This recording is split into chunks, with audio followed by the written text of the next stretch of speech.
Chapter 159, I Bring the Light. King's Landing, 299 AC. Jaime was consumed with worry, so much so that even the presence of Joanna and Jon couldn't pull his thoughts away from Jay. His daughter tried her best to engage him, but Jaime felt as if he were going through the motions, hoping she wouldn't notice that he was hardly present. Daisy, perceptive as always, quickly stepped in to distract Joanna whenever she sensed Jaime beginning to falter. The moment Daisy caught a glimpse of his mask slipping, she started talking to Joanna about the picnic she had attended and the horse ride she'd enjoyed. But even the excitement in his daughter's voice wasn't enough to keep Jaime from spiraling back to thoughts of Jay. Everything had been going so well, everyone had been so happy. Then, in an instant, the mood shifted completely. Jaime understood why Eamon had felt the need to share such grave news with Jay, but it was unfathomable that he would simply tell him he needed to kill his wife, especially after the joyous news Jay and Marjorie had just announced to the realm. What was Eamon thinking? How could he expect Jay to react calmly to something like that, especially when he had been so thrilled to learn he was going to be a father? Despite his worry, Jaime couldn't help but smile as he recalled his own conversation with Jay, when he had learned the realm was soon to welcome an heir. "You wished to see me, Your Grace?" Jaime asked as he walked down the steps into the sparring yard, the note summoning him still clutched in his hand. "Pick up a sword," Jay replied, a smile breaking across his face. "I had hoped to break my fast with my wife and children," Jaime said half-heartedly. He had, but he had missed their morning sparring sessions, which had become less frequent than they once were. "Pick up the damn sword," Jay chuckled, and soon Jaime found himself sharing in the laughter as he nodded and grabbed the sword. The two of them moved together just as they always did, both anticipating the familiar rhythm of their sparring. Jaime focused intently on Jay's movements, anticipating and countering each strike.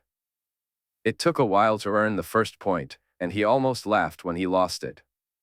But the setback sharpened his focus, and soon enough, he managed to take one back. The next 2 points were shared, and Jaime felt the need to elevate his game.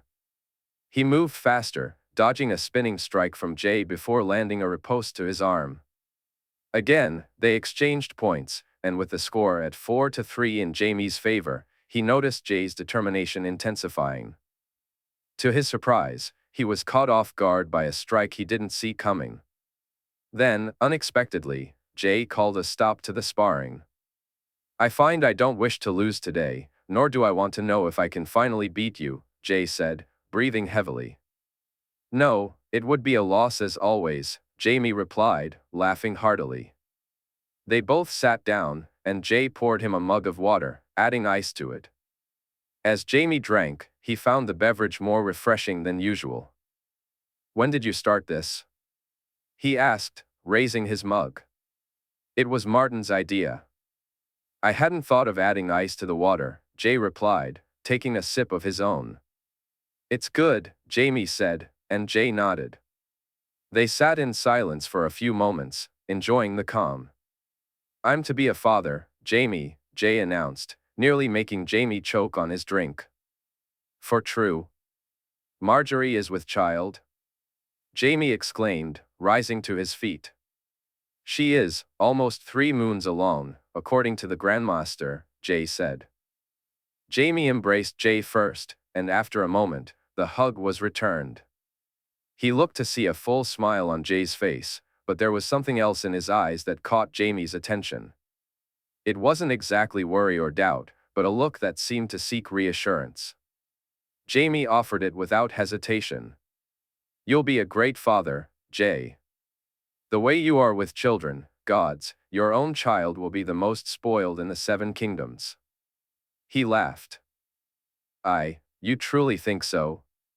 Jay asked, his eyes wide with hope. "I know so. Jon is soon going to have a younger brother or sister to grow up with," Jaime replied, noticing Jay swallow hard. "And my baby is going to have a grandfather they can look up to," Jay said, a smile breaking across his face as Jaime nodded, reaching out to touch his shoulder. Jaime had never seen Jay so blissfully happy. Though Jay was naturally more cheerful than his father had ever been, it was still rare to see him without a worry or care. When he was around children, Joy, Joanna, John, Martin, Tommen, the world around him seemed to fade away. In those moments, he transformed from Jay the king into Jay the boy. During sparring sessions, he could shut out reality and find peace, a contentment that Jaime cherished. There were a few occasions when Jaime had walked into the royal chambers and caught Jay and Margaery together, simply enjoying each other's company, free from the weight of their titles. In those moments, Jay radiated happiness. That morning when they had sparred, he had been the happiest Jaime had ever seen him. The burdens of the world seemed to melt away as he shared his news. Later that day, Jaime had told Arthur and Barristan, and he had seen that same joy reflected in them. But within a few days, that happiness vanished. Jaime knew from his own experience that it often took longer than a week to focus on anything else after such life-changing news. That was why he had been so furious with Aemon, why he had nearly struck the man. If Barristan hadn't intervened, they might have added Prince-Slayer to the title Jaime had carried for so long. Looking back, if he were another man, he might have thought his anger stemmed solely from the news and the worries it brought. Jaime felt a surge of anger at the truth of that news. Deep down, he knew that wasn't the only reason he had lost his composure. It was because Aemon had hurt his son so deeply. "What did you say to him?" Jaime demanded as he stormed into the room. "Jaime," Ser Barristan said, moving to block his path. "What the hell did you say to Jay?" Jaime pressed, pushing past Barristan until he was only a few feet away from Aemon. "I told him the truth, the awful, horrible truth about his destiny," Aemon replied. "His destiny?" Jaime asked, his tone sharp. "He is Azor Ahai, and he must do as Azor Ahai did," Aemon explained, his voice soft. Though there was sadness in his words and expression, Jaime found that he didn't care. "What the hell does that mean?" Jaime stepped closer, Barristan reaching out to restrain him. "Azor Ahai forged Lightbringer by thrusting it into the heart of his wife. My nephew must do the same. Margaery must become Nissa Nissa so that Jay can bring the dawn," Aemon said. Barristan was so shocked by what he had heard that he didn't notice Jaime getting closer. Jaime grabbed Aemon by the neck and slammed him against the wall. He drew back his fist, ready to deliver a punch that would carry all his pent-up rage, but something held him back. He knew he could hurt Aemon more than he already was. "Jaime, calm down," Barristan urged, looking at him with concern. "Calm down? Did you hear what he said? What he said to your king?" Jaime shot back incredulously. "I heard, but hitting the prince won't fix anything," Barristan replied firmly. "He deserves to be hit. What were you thinking? How did you expect Jay to take such news? You're not a fool, so why?" Jaime's anger flared. "He needed to know," Aemon insisted. "No, he did not. Certainly not now. I swear to you, if you've hurt him as much as I think you have, then the next time I see you, even Barristan won't be able to stop me." "Stop me," he said, storming from the room. Jay had turned out just as he had expected, and it fell to him to communicate with Olenna, Willis, Ser Richard, and the Kingsguard. When Jay had left alone with Lady Malora, he had feared the worst. At least he found some comfort in the fact that Jay returned to speak with Margaery before leaving again with Arthur and Ghost. Now, all he could do was wait. He knew he should be working, but he found it impossible to focus. If he couldn't distract himself with thoughts of Joanna or John, he was in no condition to work. So, he sat and waited, just like Margaery and others, consumed by worry. King's Landing, 299 AC, the day after Dany spoke to Jay about Orain. Orain Waters found himself being chewed out by a king, an experience he wouldn't soon forget. That this king could summon a dire wolf, a dragon, and the greatest swords of the realm, and wield Dark Sister himself, made him relieved that their encounter had been limited to words. Yet, it was those very words that he fixated on, their implications for him and what they might mean for both of them. Being told by a king that his feelings of unworthiness didn't matter, that the only person who could decide if he was good enough was the one he had hurt by claiming he wasn't, was not how he had expected their conversation to unfold. Orain had assumed he would hear that he was right, that his birth made him an unworthy suitor for a princess of the realm. He even feared he might be asked to limit his visits to King's Landing. How wrong he had been. Did His Grace say why he wished to speak to me? He asked nervously, but received no reply. He glanced at Ser Walder and Ser Jorz, both of them silent. Standing on either side of him, the guards marched Orain through the keep and out into the gardens.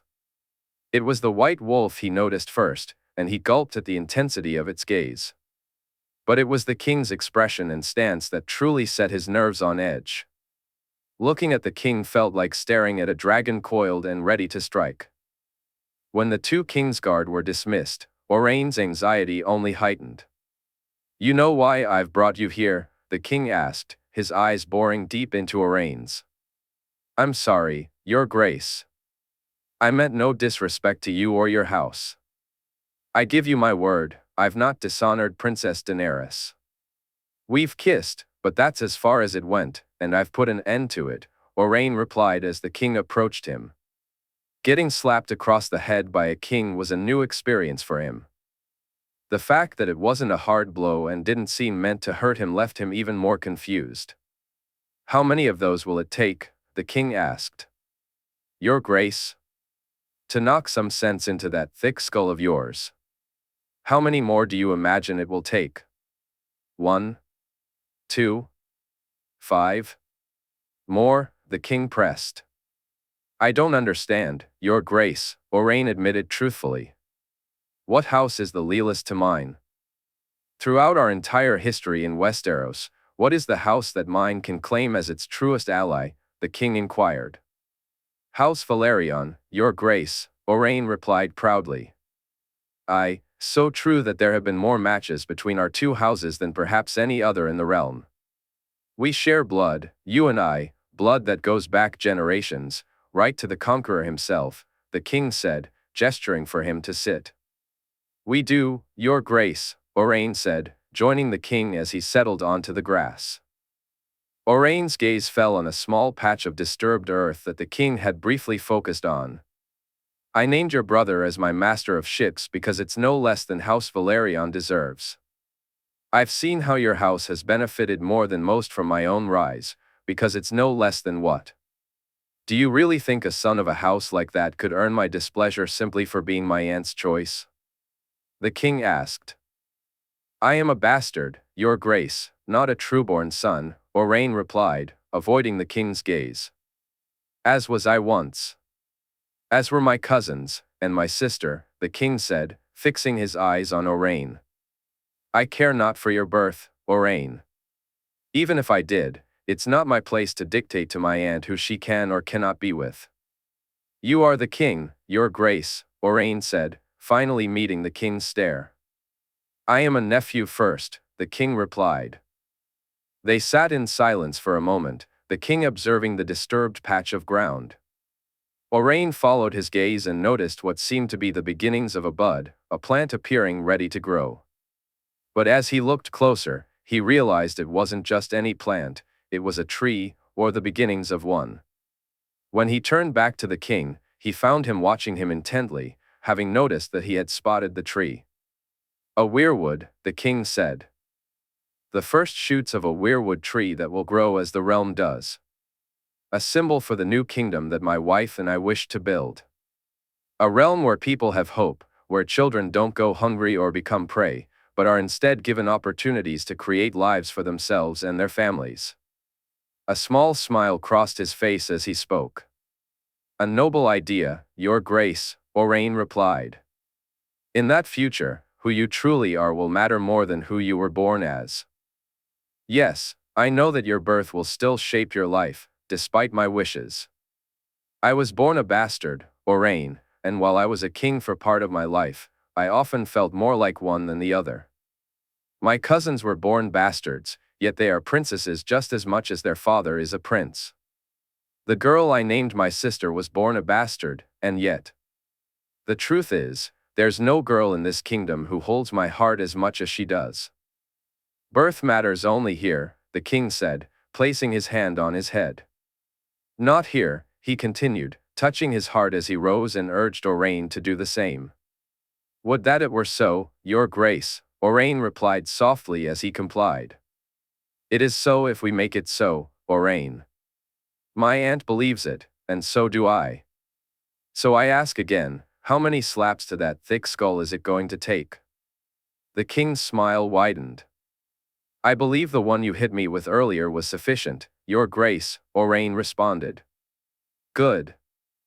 If I send you back to my aunt bruised, I don't think she would be very pleased, the king said with a laugh, which Orain happily joined. As they walked side by side, leaving the garden, the king suddenly stopped and turned to face Orain. I need not say what I'll do to you should you hurt her, so I won't. But I would ask you to remember this if you ever feel unworthy again. My aunt deems you worthy, and that should fill your heart with joy. No one else's opinion truly matters but yours and hers. Remember that, and we shall never need to speak of such things again. With that, he left the garden and made his way straight to her rooms, his steps quick and purposeful. He hoped she would listen to him when he arrived. 2 men of the 100 stood at her door, and when he knocked, he felt a momentary panic, fearing he wouldn't be allowed inside. His mind raced with thoughts that she might open the door and tell him to leave her alone, tightening his chest at the idea. But then the door opened. Can we speak? He asked hopefully, and she nodded, moving to let him into the room before closing the door behind her. I've been a complete fool, he admitted as soon as she shut it. She kissed him deeply, her tongue seeking his almost hungrily, and he felt her nearly fall into his arms. When he picked her up, as he held her close, he heard her giggle, and then she was kissing him again. Orain tried his best to carry her to the couch without stumbling. When they reached the couch, she refused to let him go, so he sat down with her cradled in his arms. Looking into her eyes, he saw her happiness. Her hands held his face as she gazed into his own. Although he longed to simply sit with her, kiss her, and hold her, he knew they needed to talk. But she wasn't going to let him move, so he didn't even try. You spoke to Jay? She asked, noticing he wasn't going to keep kissing her for the moment. He made me see what an idiot looks like, he replied, and she smirked before speaking. He had a looking glass with him, she teased, and he couldn't help but laugh along with her. He may as well have. I'm sorry, Danny, truly, he said, his voice pleading as he looked at her. Have you decided to put aside your foolish ideas? She asked. I have. I know not what you see in me, he said, raising his finger to place it on her lips before she could respond. And I care not. I just thank the gods for you and for bringing you into my life. I love you. He watched her face, still and her breathing heavy. I love you too, she whispered, and then they were kissing once more. This time, he had no intention of letting anything, or anyone, stop him. Beyond the wall, 299 AC, Quentin Martell. Why had he done this? How foolish could a man truly be? Could anyone survive in such cold? How could he have known there was a place even colder than the wall? Was he to die here? These were just some of the thoughts that had crossed his mind over the last few days. He was tired, cold, and hungry. If it weren't for the fear of losing his head, Quentin would have turned back and run for the wall days ago. But that wasn't truly an option, so he and some others born in much warmer lands pressed on. Quentin Martell had suffered greatly as his group made its way through the dense forests and woods. He had thought these men were his friends, only to realize that when it came to survival, it was every man for himself. Dirk, Clubfoot Carl, and some of the others had soon grown tired of his complaints and whining. Their annoyance became painfully clear when Quentin found himself with a blackened eye. The punch had caught him by surprise, and he hadn't felt the pain until later. It had silenced his complaints, as he feared what might come next if he dared to speak out again. They had lost 4 men to the cold, for men from the Golden Company who had fought in more battles than the rest of the group combined. Carl had shown no signs of mourning. If anything, he mocked them, though his words held a grain of truth. "How will you wield a sword matters not to the god of ice," Carl said, his voice cold. "The cold will beat you every time, even if you're the bloody sword of the morning." Nods of agreement followed his statement. Quentyn had once believed he would lead these men, that once they reached beyond the wall, he, as a prince, would be chosen as their leader. He was sorely mistaken. In truth, he was now lower on the chain of command than he had been at Castle Black. Out here, birthright meant little, only strength and the ability to endure the cold and those around you mattered. So it was Carl who led, with Dirk serving as his second. The way the two men looked at each other didn't bode well for a long and healthy partnership. "We'll rest up here. Quentyn, go gather wood for the fire. Dirk, see if you can find any game," Carl ordered. Quentyn hurried to comply. Later that night, sitting by the fire, he felt some warmth return to his hands and toes. He even enjoyed the rabbit he was given, though it was thin and offered little meat. It was warm, and he was starved. Quentyn even chewed on the bones as Carl had shown him, savoring the sweet meat inside that helped fill his stomach.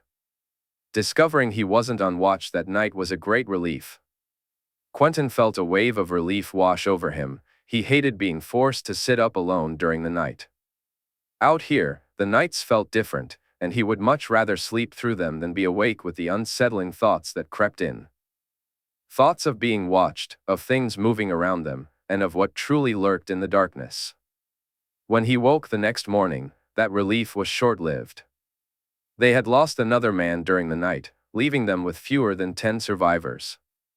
He began to wonder if they would ever reach the place they were heading to, or if it even existed. Later that day, he learned that it did exist. After a brief scuffle with the man who held the holdfast, they had taken it, and Craster now lay dead. The question of who had actually killed him sparked an argument that night. Quentyn watched in stunned horror as Dirk stabbed Carl almost 20 times. "I told you I fucking killed him, you dead fuck," Dirk shouted, looking around the large open space that served as Craster's hull. "Any of you have anything to fucking say?" No one did. Instead, they were far more interested in the fire, the food, and the ale that the women brought them. Quentyn felt as guilty as any of them for ignoring what Dirk had just done, yet his stomach turned when he heard one of the girls cry out. He turned to see Dirk grabbing a young girl who was fighting him. Then there was silence as he watched Dirk slit the girl's throat. "When I pick you, I pick you. Fight, and you'll end up like her," Dirk said, then turned to Quentyn and one of the other men, ordering them to dispose of the girl's body. As they carried her from the hall, Quentyn heard screams of a different kind. He glanced in their direction while the man with him just shook his head. After they had covered the body with stones and were heading back to the hall, the screams echoed again. With a nod to the other man, Quentyn moved toward the source of the sound. "Don't," the man warned, but Quentyn shook his head. "Tell Dirk I needed to take a shit," he said, then walked away. Quentyn approached the small hut from which the sounds were emanating. Inside, he found 3 women, 2 older and 1 younger, who was on the verge of giving birth. The moment they saw him, fear washed over their faces. He shook his head, trying to convey that he meant them no harm. "Water, we need water," one of the women said urgently. Without hesitation, he hurried off to gather some for them. "What are your names?" he asked. The 2 older women remained silent, but the younger one, struggling with her pain, managed to reply. "Gilly," she said. "Quentyn," he replied, offering a small smile, which she returned despite her distress. He assured them that he wouldn't say anything and made his way back to the hall. There was no sign of Dirk or some of the others, and then he heard the screams, understanding immediately why they were missing. More than half the men bore the same expression of horror as he did, and for the first time, he felt a surge of anger unlike anything he had experienced before. He looked at the men around him, wondering if they would stand with him if he followed his heart's urging. This is wrong, he said, and to his relief, 2 men from Westeros and 2 from Essos nodded in agreement. I'm no raper, one of them stated firmly. Me neither, another added. We should stop this, Quentyn insisted, and they all nodded in unison. Glancing at some of the other women in the hall, he noticed their fear, whether it was directed at him or at those who had taken the other women, he couldn't tell. He approached one slowly, careful not to startle her. I'm not going to hurt you. Are there any weapons here? He asked gently. She looked around in a panic before nodding. Can you take me to them? He pressed. The weapons were crude, with only 1 or 2 made of decent steel, but they would suffice. He distributed them among the others, and together, they climbed the ladders to where the men had gone. With him were Keegan Mudd and Daenerys Rivers from the Riverlands, along with Gillo Iranis and Ariobates of the Golden Company. They were men he didn't know well, but the shared purpose in their eyes sparked a sense of camaraderie. The refusal of the men to act as rapists set them apart from the others. It was the girl who spotted Quentyn first. He shook his head to reassure her that he meant no harm. Dirk turned to face him, a smile on his face. You'll have to wait until I'm done with her.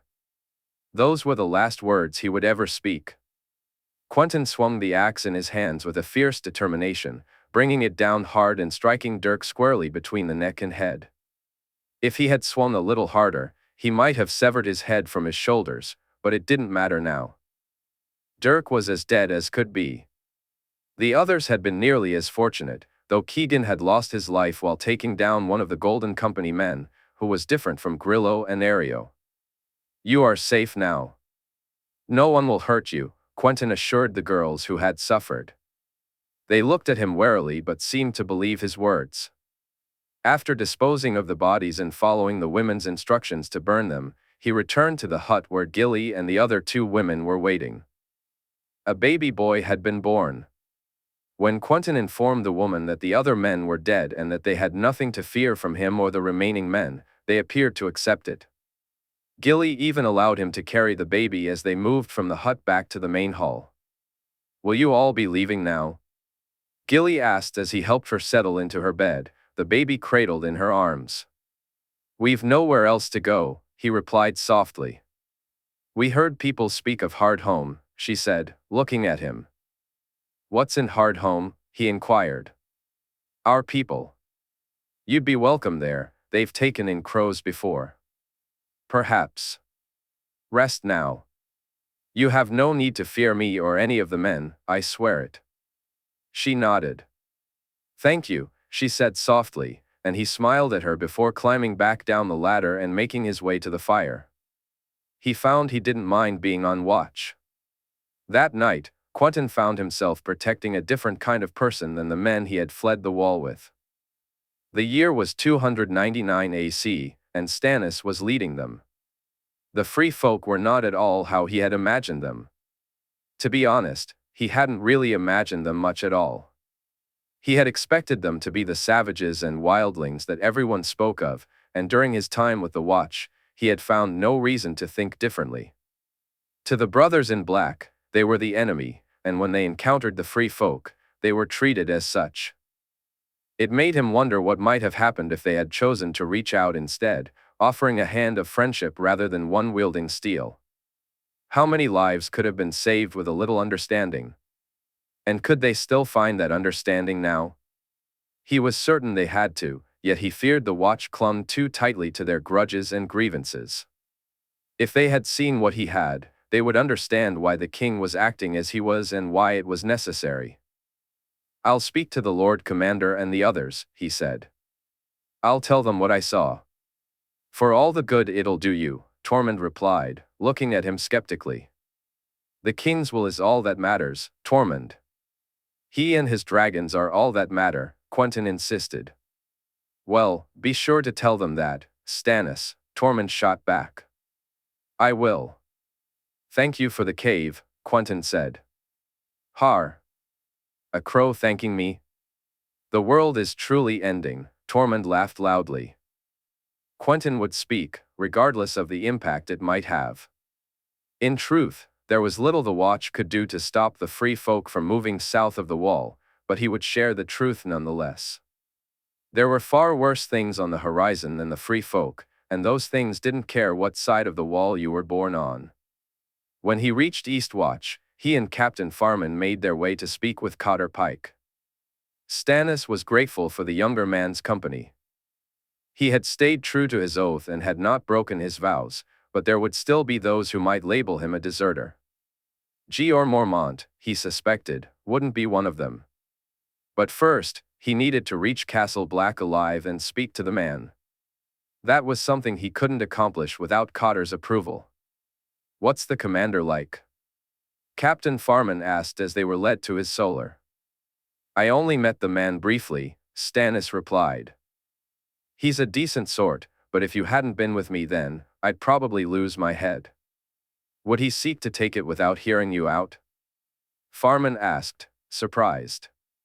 "He might listen to me first, then take my head," Stannis said, watching as Farman shook his own in disbelief. They entered the solar, guided by one of the Black brothers, his brothers, or were they still? Only time would tell. From the look on Cotter's face, Stannis felt justified in thinking that without Farman's support, he would be in dire straits. "We'd given you up for dead or a deserter," Cotter said. "I'm neither," Stannis replied simply. Telling his story took far less time than he had expected. When Cotter looked at him with disbelief, Stannis was surprised by how firm Captain Farman was with him. The captain mentioned the king more than once, which had the desired effect. By the time Farman left, Stannis still had his head, even if he had no friends here. That night, he ate alone, spending as little time in the common hall with his brothers as he could manage. It was on his way to his room that he felt trouble closing in. A turncloak. Wildling lover. "Did you sell out your brothers, Baratheon?" "Enough. Move along or you'll face my sword tonight," a voice called out. Stannis turned to see the man approaching as the others scurried away. "I thank you," he said, and it was only when he noticed the silver hair and the braid tied up that he recognized the man. Stannis looked to the right hand to confirm that it was indeed the half-hand he had seen. "I'm taking you to Castle Black tomorrow," Corran said. "You should get some rest, I won't linger." With that, he left Stannis standing alone in the yard. After breaking his fast early the next morning, Stannis set off with Corran and 3 other brothers. At first, he thought they were there to ensure he wasn't a deserter or that he didn't plan to become one. But the half-hand soon cleared that up for him. They were simply men who had just been transferred, nothing more. Stannis noticed the smirk on the half-hand's face as he spoke, a look that conveyed much more than words could. It suggested that if Stannis tried to run, it wouldn't take these men to stop him, the half-hand himself would handle it. That night, they made camp, and Stannis sat by the fire with the 4 men. 3 of them soon turned in for the night, leaving only him and the half-hand alone. They sat in silence for a while, and just as Stannis was about to head to his bed, the half-hand broke the quiet. "You spent time among them?" "Dined with Mance himself, or so I hear," the half-hand asked. "I did," Stannis replied. "He was my brother once," the half-hand said, almost wistfully. "You liked him?" Stannis inquired. "He was both the best of us and the worst," the half-hand replied. "He's a good man who wishes to do right by his people," Stannis said, and the half-hand stared at him. "Aye, but that right is wrong for us," the half-hand countered. "Is it?" Stannis asked, curiosity piqued. "For thousands of years, the wall has kept them out. They fought to get past it, and the Watch fought to stop them," the half-hand explained. "There are worse things on the other side of that wall than the free folk. Trust me, when they come for us, you'll wish you had a savage with an axe standing by your side." "You admire them," the half-hand chuckled. "I'm alive because of them," Stannis replied. "I fought against dead men, Corran, men who didn't fall no matter how hard I struck them or how deep I cut them with my sword. Fire, that was all that stopped them, and I knew that." "Not. So they saved you?" They did. They beat me too, but then they treated me as a man and not a prisoner. I couldn't leave, but in that, they saved my life as well, Stannis replied. Silence fell between them for a time, and just as Stannis was about to rise and head to his bed, Qhorin spoke again, his tone carrying a different weight this time. You truly believe it was the dead you fought against? The half-hand asked. Do I seem like a liar to you? A man prone to spinning tall tales? Anything but, the half-hand said. Then trust me on this. I saw my brothers cut down as if they were green boys, and some of them were. But I trained some of those men, and they were men I'd be proud to stand beside in a fight. Yet, to the dead, they were nothing. After they died, the free folk saved me. They told me why they burn their dead, why they use fire, and it made me wonder why we do the same. It's easier to do so, and it is our way, the half-hand replied. Or it's something we've forgotten the truth about. We burn the dead to stop them from coming back, Qhorin. Because if you believe nothing else I say, then believe this, you don't ever want them coming back. It took them nearly a week to arrive at Castle Black. Stannis felt a surge of happiness at seeing it again, and even the wary looks he received upon entering the gates did little to dampen that joy. When he spotted Jeor Mormont looking down at him from the walkway, he was relieved to see no hatred in the man's eyes. There was suspicion and doubt, certainly, but no hatred. That was enough to give him hope that his words would be heard. They had to be, or the watch would fall, and the realm needed the watch, of that, he had no doubt. In the Vale, in the year 299 AC, Lady Anya Waynwood had returned to Iron Oaks, having not achieved her goals. Yet somehow, she felt she had come out better for it. Harold had proven to be a disappointment in more ways than one, and she realized she should have gained nothing from her trip. King's Landing had changed because of it. Yet Lady Anya had gained more for her house than she had ever dared to believe possible, and it hadn't needed to come directly through her former ward. The trade with Lady Olenna would fill her coffers, and with Littlefinger's disappearance, her debts had vanished along with him. Her grandson's marriage would tie them to House Tyrell. Almost as soon as she returned, she sent for Roland. It took him longer to arrive than she would normally allow, but he had been sparring and needed time to change, so she forgave him just this once. Sit, she said when he entered her solar. Grandmother? You are to be wed, Roland, to a cousin of House Tyrell. He looked at her curiously, and then, almost petulantly, he crossed his arms. And I am to have no say in this? No, you will do this for your house and for your grandmother. It will ensure House Waynwood's future prosperity, she said firmly, leaving no room for argument. Will the girl at least be fair? He asked. She rolled her eyes, annoyed that men always seem to think of one thing. She is a cousin of House Tyrell, Roland. Have you ever seen a rose that didn't bloom? Even one from a lesser branch? As much as his worries about his betrothed's looks irked her, she couldn't help but welcome the smile that appeared on his face when he heard her words. She hoped he would find someone who made him happy, even if it took some time for that happiness to blossom into love. Their position didn't allow them to be picky, though, and he would be getting a noble bride. Their house, like the Tyrells, would grow strong from the match. When will we meet, grandmother? He asked, beginning to come around to the idea.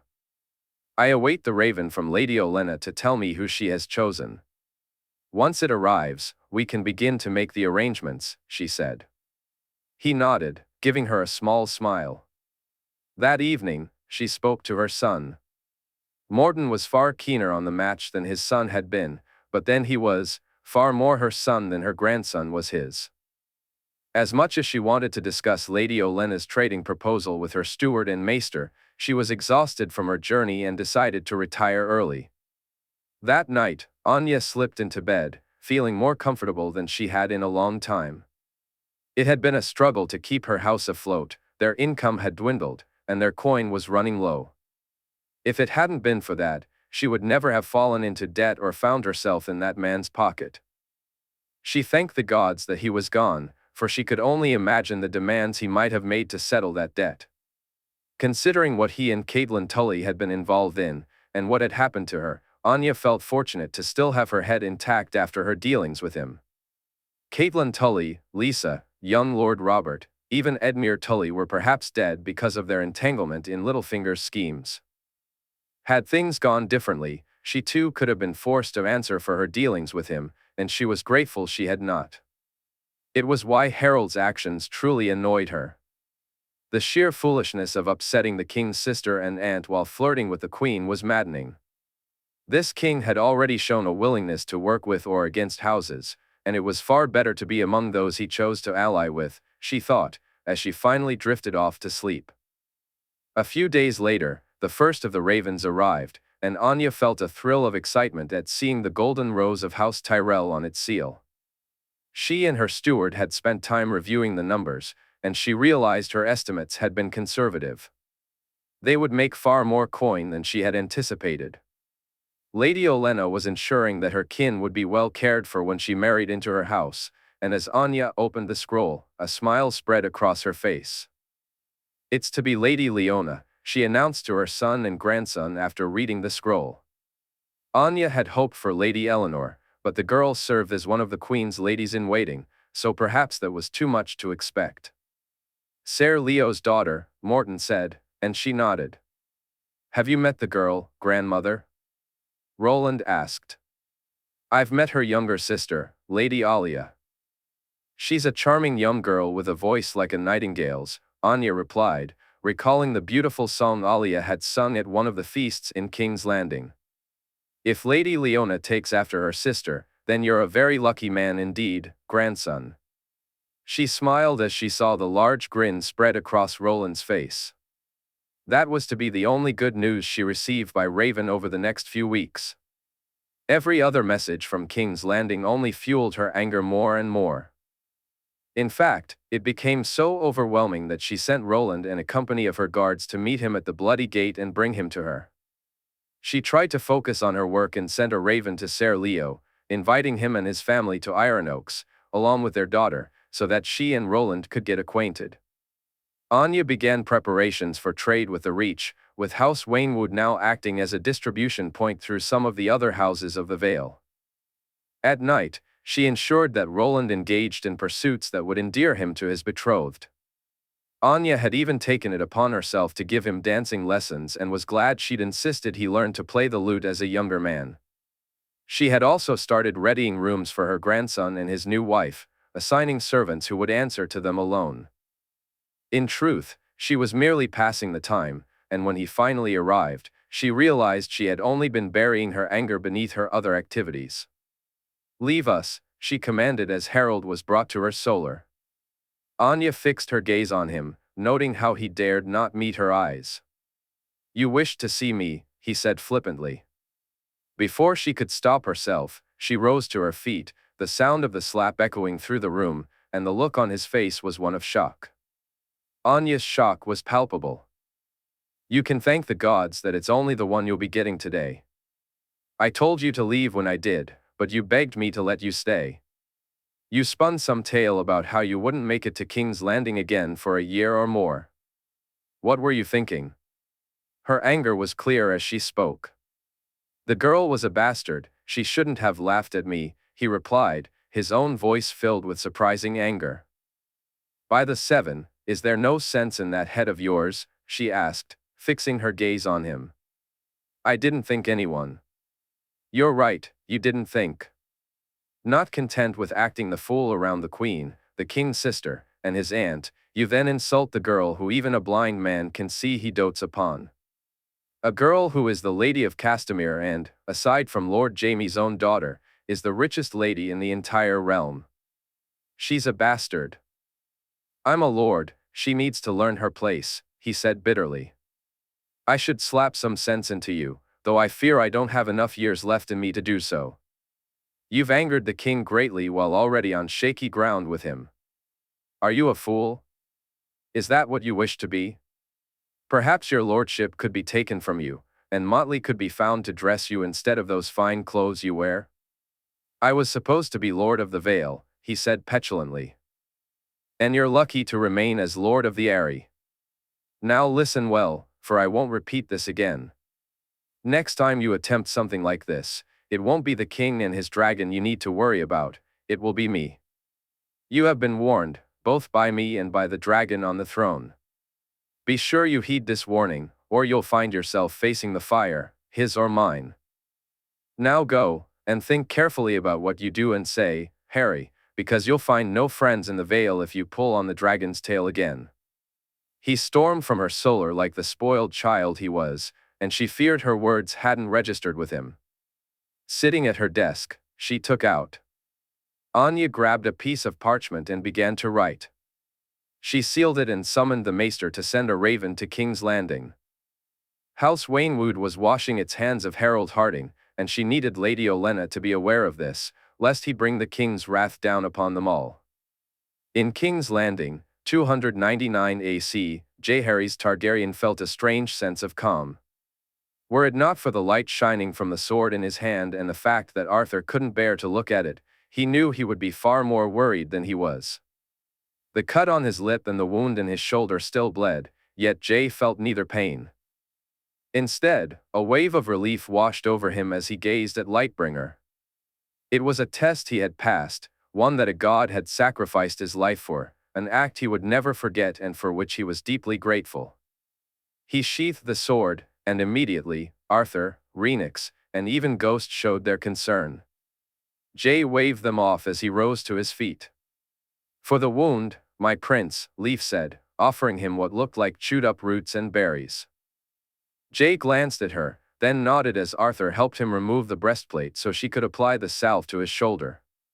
You carry the light, my prince, Malora said, and he nodded back at her warm smile. I knew the gods would not wish it so. She didn't need to elaborate on what the gods wished, Jay was already ahead of her in that line of thought. Marjorie was safe, and what Eamon had seen was not destined to come to pass. He felt a fresh wave of relief at the former, now tinged with shame and regret over how he had acted regarding the latter. We all play our roles, my prince. This was your uncle's, I believe, Malora said, and Jay nodded in agreement. You'll be safe here? He asked, concern lacing his voice. She smiled at him reassuringly. This is where I must be. I will be ready when you need me. Prince. He walked over to Arthur, ready to reassure him that despite appearances, he was remarkably unharmed. The wound hardly bothered him now that Leaf had treated it, yet it was his armor that Arthur seemed more focused on. What pierced this, your grace? Arthur asked, curiosity evident in his voice. You wouldn't believe me if I told you, he replied with a hint of a smile, though he promised to explain later. He then approached Rhaenys, pausing to kneel beside Ghost and rub the wolf behind the ears. The white wolf leaned into his touch, enjoying the affection. When he reached his sister, he glanced up at the sky and noticed Ligeron was gone. Rhaenys informed him that his son had flown back to Dorne, his duty fulfilled now that his father was safe. You were gone, Jay, Rhaenys said, worry lacing her voice. I think that's what you feared, the magic you felt. Can you feel it now? He asked gently. No, it's different, calmer, she responded. I believe you sensed it, that they would take me from here and bring me somewhere else. It felt wrong to you, he explained, leaning against her. I felt you, then I did not. I couldn't get to you, she said, anxiety creeping into her tone. I am here, he reassured her, feeling her tension ease. After saying their goodbyes to the children and Malora, he, Arthur, and Ghost climbed onto Rhaenys's back and took to the sky. Jay was eager to return to King's Landing, and Rhaenys seemed just as keen to get him away from this place. They arrived just after midday, and despite wanting to fly directly to the Red Keep, Jay instructed Rhaenys to land in the Dragon Pit instead. He believed his sister flew to Dragonstone, though she didn't say so, he sensed she wanted solitude. I'll call a meeting after I speak to Marjorie and Eamon, he told Arthur as Walder and Loras arrived with guards to escort them to the Red Keep. Upon arriving, there was no sign of his wife. Jay exchanged only a few words with Jaime, letting him know that Jay made his way to their room to talk to Marjorie. As he walked, he passed Eamon, who barely glanced at him, only checking to ensure he was unharmed. Jay called out, "We need to talk, uncle," and Eamon nodded in response. He wished they could converse right then, there was so much to say. But he knew he had to speak with Marjorie first. When he entered their room, he found Marjorie with Sansa and Tyene. His sister's gaze immediately fell on his busted lip, and he noticed the worry etched on her face. "It's nothing," he assured her. "I'm not hurt. We'll talk later, little sister." She smiled at him before she and Tyene left him alone with Marjorie. "Are you truly unhurt?" Marjorie asked, concern evident in her voice. "It's nothing to worry about, and it was worth it," he replied with a smile. "Did you find the answers you were seeking?" she asked, her tone almost strained. Jay moved closer and reached for her hand. "My uncle was wrong, yet right in a way. It was a test, the gods wanted to test me." He saw the confusion on her face and added, "Don't look directly at it." With that, he unsheathed the sword. The room was dim, and he wondered if it was because they were indoors or if the sword itself understood it wasn't meant to be used in the usual way. "Lightbringer," he said, watching her reaction as he sheathed the sword again. "Eamon?" she asked. "Azor Ahai was a fool." "Apparently, I am not," he said, pleased to see her smile. "So, I'm not to be killed then?" she asked, her lopsided grin revealing more relief than amusement. "No, my love, you're most certainly not." After explaining that the story was long and that he had called a meeting, Marjorie agreed he needed to go and speak. Jay leaned in to kiss his sister goodbye, reassuring her that he would return soon. He made his way to Eamon's chambers, where he found his uncle surrounded by scattered books and scrolls. It was clear that Eamon had been deeply immersed in his reading, searching for a different outcome to the prophecy. "I should never have spoken to you that way," Jay said as he took a seat across from Eamon. "You were upset," Eamon replied. "That's no excuse. I can't imagine how hard it's been for you, carrying this burden since you first learned of it." "I should have been there for you, uncle." Jay looked at Eamon, who smiled gently in return. "You are a king, Jay. A king with a destiny few men have ever dared to dream of. You carry a heavy weight on your young shoulders. I should have considered that before I spoke. I'm sorry for my timing." "You have nothing to be sorry for, uncle. I believe you were meant to tell me exactly when and how you did," Jay said, noticing Eamon's confusion. "I don't understand," Eamon replied. "We're all just servants of the gods, uncle. In this too, you were merely playing the role they've assigned you. I needed the anger your words provoked to fuel me. I needed to hear them now, so I could do what I must. Thanks to you, I've forged Lightbringer." "Then I'm glad to have played my part," Eamon said, looking at him earnestly. "I am truly sorry. Will you accept my apology?" Jay paused for a moment before responding. "Please, uncle." "I will," Eamon agreed. "I've called a meeting. You'll need to attend, as will Marwyn and Loamra." "As my king commands," Eamon said with a chuckle. After their conversation, Jay returned to his rooms and found Marjorie in a much better mood than when he had left her earlier. She appeared relaxed and content, but he knew that his next words would change that. "I need to travel beyond the wall," he said as he took a seat beside her. "Why?" she asked, looking at him curiously. "The free folk. I need to be there when the ships arrive. I also need to speak to the Night's Watch and visit Queen's Crown to get it ready," he replied, meeting her gaze. "When?" she inquired. "Soon. A week, 2 at most," he said, taking her hand in his. "Arthur, Walder, and Loras," she mentioned, and he nodded in agreement. "I'll take a glass candle too, so we can speak," he added. She smiled at him and kissed his cheek. They made their way to the small council rooms, Jay holding her hand the entire way. Once they arrived, he asked all the Kingsguard to join them inside. Oberyn, Wyman, Ser Richard, Lord Montfort, Jaime, Willis, Gorman, and Barristan gathered in the room.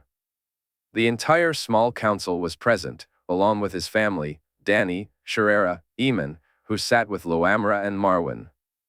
Kinvara, Thuras, and Melisandre seemed almost surprised to be invited, and Jay knew that once word spread about their invitation, it would stir up some issues. Olenna observed him and Marjorie, and Jay recognized the look on her face. She had been informed about his sword and what it had become. As Marjorie took a seat, Jay chose to stand, preparing to address them all. He understood that the words he was about to speak might sound mad, yet he held the proof in his hand, gripping Dark Sister's hilt tightly. Some of you know things about me, while others do not. I won't cover everything today, but I must say that what I'm about to share is the truth, or at least what I believe to be true, he declared, looking at those who were more informed while noticing the confusion on the faces of those who weren't.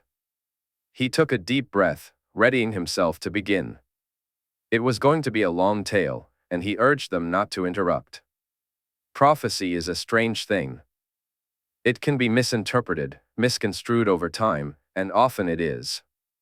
I was misunderstood, Jay began, his gaze shifting toward Marjorie with a warm smile. My uncle Eamon believed me to be Azor Ahai reborn, just as Lady Kinvara and the Red Priests do. In some ways, they were right, but in one crucial aspect, they were wrong. Azor Ahai was a fool who thought that in order to save the world and forge Lightbringer, he needed to sacrifice the woman he loved most. He drew the sword from its sheath. Although its light shone brightly, it was dimmer than it should have been, allowing those around him to see without being burned. The gods have fashioned us for love. That is our great glory and our great tragedy. Love fuels us, gives us strength, and drives us forward. It is the true gift the gods bestowed upon us all. Azor Ahai sacrificed the woman he loved, dooming us to fight his battle. The magic in his blood only slowed the great other, it did not stop it. I refuse to make the same mistake. My sword is true, and the fight for which it was forged is now upon us. The realm must be ready for this fight, and I must be ready for it. From this point on, my queen and my hand will handle all matters concerning the realm. I ask those of you in this room who can to assist them. For others, I seek your help in preparing for what lies ahead. There is much to be done, and I do not know how much time we have left. The battles for the throne are now over, the war for the realm is about to begin. As Jay spoke, Lightbringer glowed a little more brightly, compelling some in the room to shield their eyes from its brilliance. Chapter 160, A Song of Stone. King's Landing, 299 AC. Loras had learned from Marjorie, not Jay, that he was to head north once more. He, Arthur, Walder, and the king were all traveling to the Wall and beyond. Surprisingly, he welcomed it, he needed it. The distraction it provided was something he had been seeking for so long, a respite he hadn't found in his daily routine. Training and sparring could only occupy his mind for so long. He truly loved being a Kingsguard, but at times, he felt a deep disappointment in that role. The life he had envisioned for himself had turned out to be entirely different. Despite having his brothers and family nearby, he often felt alone. He and Jay rarely spent the same quality time together as they once had, and their relationship had changed over the years. They were no longer the best friends who shared their thoughts, hopes, and dreams. Now, they were Kingsguard and king. While Jay remained his best friend, a distance had formed between them because of their roles. At first, Loras hadn't fully recognized this shift. He understood that Jay was busier now, balancing his responsibilities as king, preparing the realm for the impending war, and spending time with Marjorie. All of that left less room for Jay to be the friend he once was. Yet, it was only after Satin had left that Loras truly noticed the change. Jay began to confide in others more, Arthur, his uncles, and Marjorie. Loras had no issue with that, but he felt a pang of hurt knowing he was no longer the one Jay sought out. Over time, it started to bother him, making him question whether he was right to be here. He wondered if he should have taken the chance to go to Dorne with Satin when it was offered. Had he given up on love for a genuine reason or merely for a version of the truth? Was he simply afraid to take the leap, worried that Satin's heart was as true as his own? Or was it that? Loras couldn't shake the thought that the life he believed he had here was built on falsehoods, leading him to make decisions he now regretted. Frustration simmered beneath the surface, and anger had become a frequent companion. But deep down, loneliness lingered like a shadow. With a heavy sigh, he rose from his bed and began to pack his belongings. Once he finished, he stepped out of his room to break his fast. He nodded at Walder and Arthur, who were seated at the table, and took a seat to join them. Looking at his brothers, Loras noticed that neither seemed conflicted or questioning their lives. He wondered if that was because they had lived up to their oaths more faithfully than he had. Was it true what he'd heard Eamon say? Was love truly the death of duty? You've been beyond the wall. Is it really colder than the north? He asked between bites. Walder chuckled, meeting his gaze. It's like comparing here to the north, Loras. There are some furs in my things for you to wear. You're going to need them, Walder replied. And the people? Are they like Val? Loras inquired, only to see Arthur shake his head. Val's a different sort. They're rougher around the edges and might say things that seem disrespectful. But we only act if they make a move, Arthur explained. They'll insult the king? Loras asked, his voice rising in anger. Not when he's not the king, Walder interjected, and Arthur smirked as Loras frowned at them both. Those are his words, Loras, not ours, Arthur added, and Loras nodded in acknowledgement. After they finished eating, Loras went to say his goodbyes. Though they wouldn't be leaving until the morrow, all three had the day to do as they wished. Walder planned to spend it with his squire, mentioning there was something he needed to do before he left. Arthur remained an enigma, as always. Never in his life had Loras seen a man more dedicated than him, not even Ser Barristan. At times, it made him question whether it was simply age, experience, or the years spent in the order that had led Jay to name the Bold as their lord. Commander. To Loras, Arthur represented everything a Kingsguard should be. Despite his doubts about his own choices and the life he led, he admired the Sword of the Morning and wished to emulate him above all else. After saying goodbye to his brothers, Loras made his way to the Red Keep, uncertain of whom he would visit first, his mother, father, grandmother, or brother. Fate decided for him when he spotted Willis speaking to Sansa. After exchanging goodbyes, Willis approached him, a smile lighting up his face. Loras did his best to return the gesture. Come to say goodbye, brother? Willis asked as he reached Loras. I didn't want to do it tonight at dinner, Loras replied. Walk with me, Willis suggested, and Loras nodded in agreement. He was relieved that they didn't walk far. Willis led him through a set of double doors and invited him to take a seat. Loras knew that the long walks with Sansa Stark were painful for Willis's leg, and he didn't want to add to his brother's discomfort. It was much better to sit and talk, allowing Willis to save his strength for the walk he would take with Sansa later on. Loras found himself smiling at the budding relationship between them. Even though it reminded him of his own lack of a connection, he held no resentment toward Willis. Are you really going beyond the wall? Willis asked. Marjorie asked me to go. She wants me by Jay's side, Loras replied, feeling a familiar irritation rise within him. It stung that it was his sister asking, rather than his friend. Loras? Willis prompted, noticing the shift in his brother's expression. Loras realized that his irritation was more apparent than he had intended. It's nothing, he said, attempting to dismiss his brother's concern. It's not nothing. There's something on your mind. Speak to me, brother, Willis insisted. Loras hesitated. Loras intended to hold back, but as he began to speak, the words came rushing out in a flood. He poured out all his frustrations, worries, and concerns, revealing thoughts he hadn't shared with anyone in a long time. He talked about his relationship with Jay, how much he missed Satin, and the questions he had about the life he was leading. When he finally finished, embarrassment washed over him for having spoken so freely.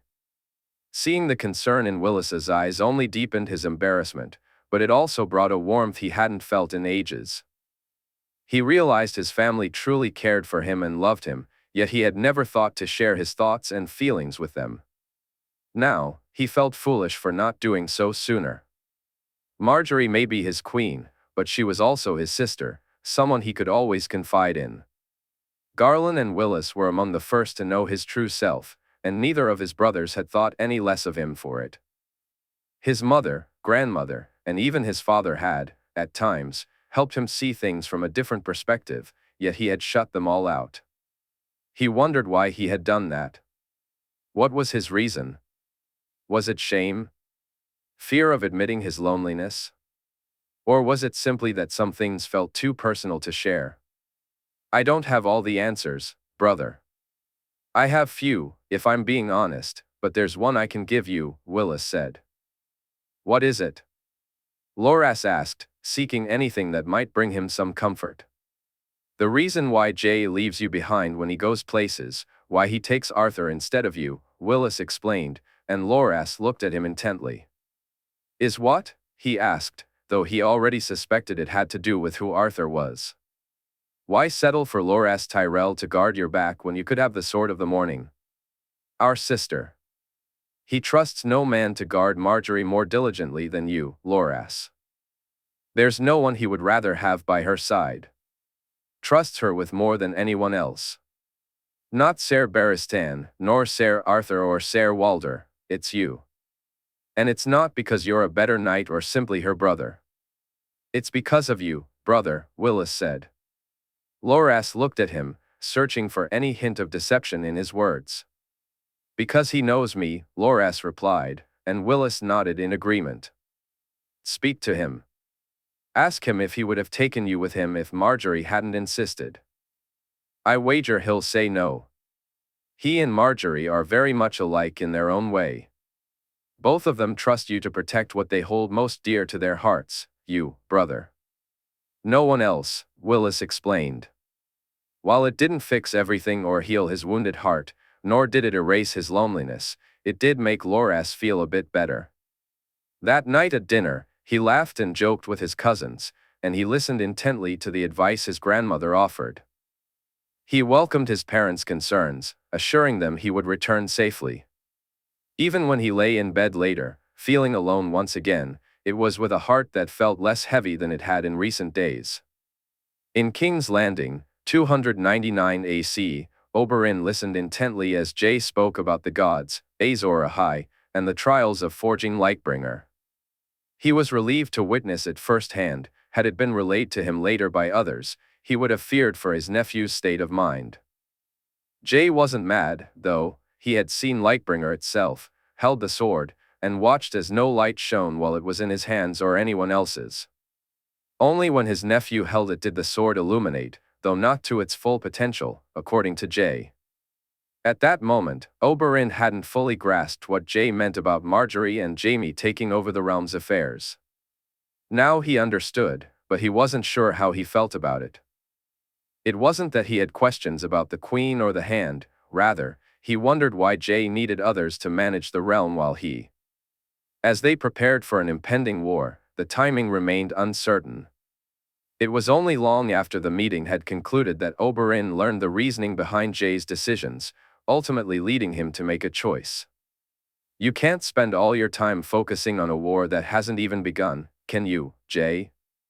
Oberyn said as they sat at his nephew's desk. I must, uncle. I need to prepare, get everything ready. The Dragonglass, the armies that need to be ready to march when called, and most importantly, the free folk. I need them settled on my lands, Jay replied. You've sent the ships, haven't you? Oberyn asked. I have, but I need to go to them as well. I can't leave it to chance. I need to be there. So after I speak to Uncle Ned and fly to Queen's Crown to prepare the lands, I plan to fly to Hardhome, Jay explained, his determination evident. You're going to see their camp? Oberyn inquired, intrigued. I'm going to oversee their evacuation. Rhaenys and I will offer them the protection of a dragon and ensure they all leave on the ships, Jay said confidently. I wish to join you, Oberyn stated firmly. Uncle, Illyria. Jay began, but Oberyn interjected. We'll understand that I'm protecting my nephew and my niece, he said, earning a smirk from Jay. I doubt my sister needs either of us to protect her, Jay replied, causing Oberyn to chuckle. No, but I'll be there with both of you just in case, Oberyn said, looking at Jay seriously. I don't know how long we'll be gone, Uncle. There are over 100,000 people at Hardhome. It may be moons before we return. Then moons it shall be. Now, if you'll excuse me, Your Grace, I must go speak to your aunt, Oberyn said with a smile as he rose to his feet. I wish you good fortune, Uncle, Jay said. Oberyn laughed loudly. He would certainly need it. As it turned out, Illyria was not pleased, and neither were his daughters. It took his wife some time to accept that she could not change his mind on the matter. His words, meant to assure her that it wasn't dangerous and that Rhaenys would be there if needed, had the opposite effect. Oberyn realized too late that one statement contradicted the other, and once again, he found himself outsmarted by his love. Eventually, she came around, though it had nothing to do with him and everything to do with a meeting she had with the Queen. His daughters took longer to prepare, but he was glad they found ways to occupy themselves while he was away. Princess Daenerys had invited them to join her on Dragonstone, and his girls seemed more than eager to explore the island. He wondered if his nephew had anything to do with the sudden invitation, but to his surprise, it was Marjorie, not Jay, who had spoken to Daenerys.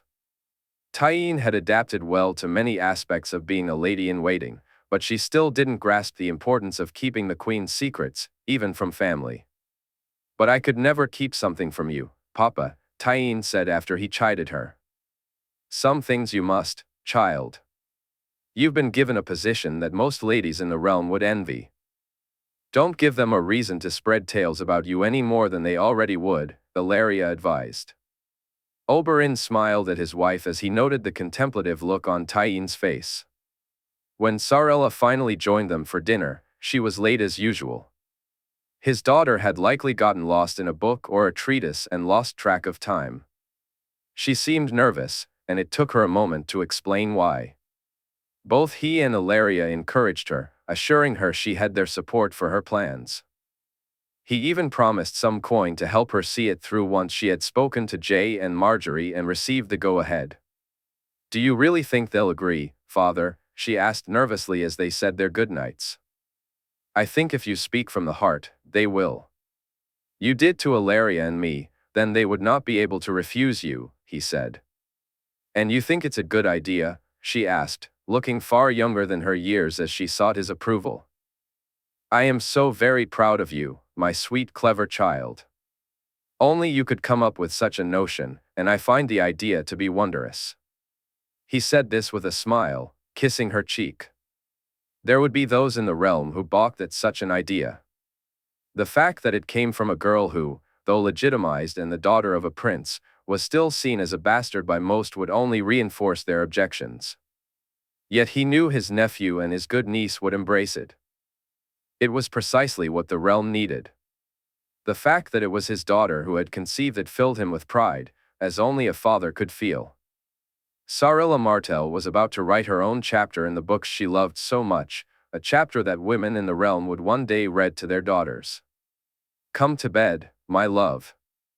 I shall not see you for some time, so you'd best leave me with many memories to get me through those nights I spend alone, Illyria said.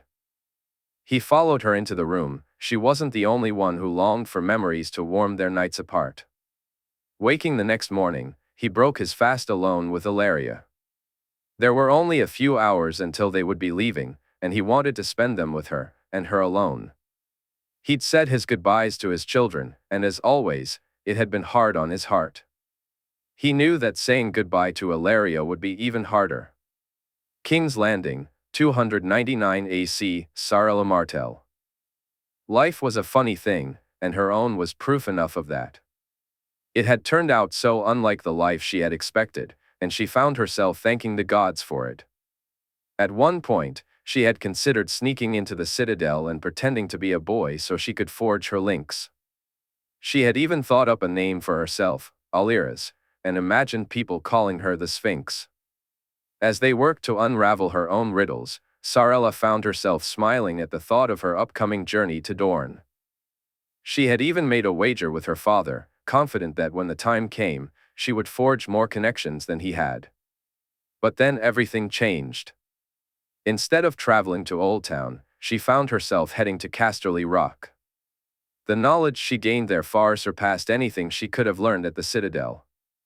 Dragons and true magic, magic that was real, not the mere tricks and illusions some pretended to wield.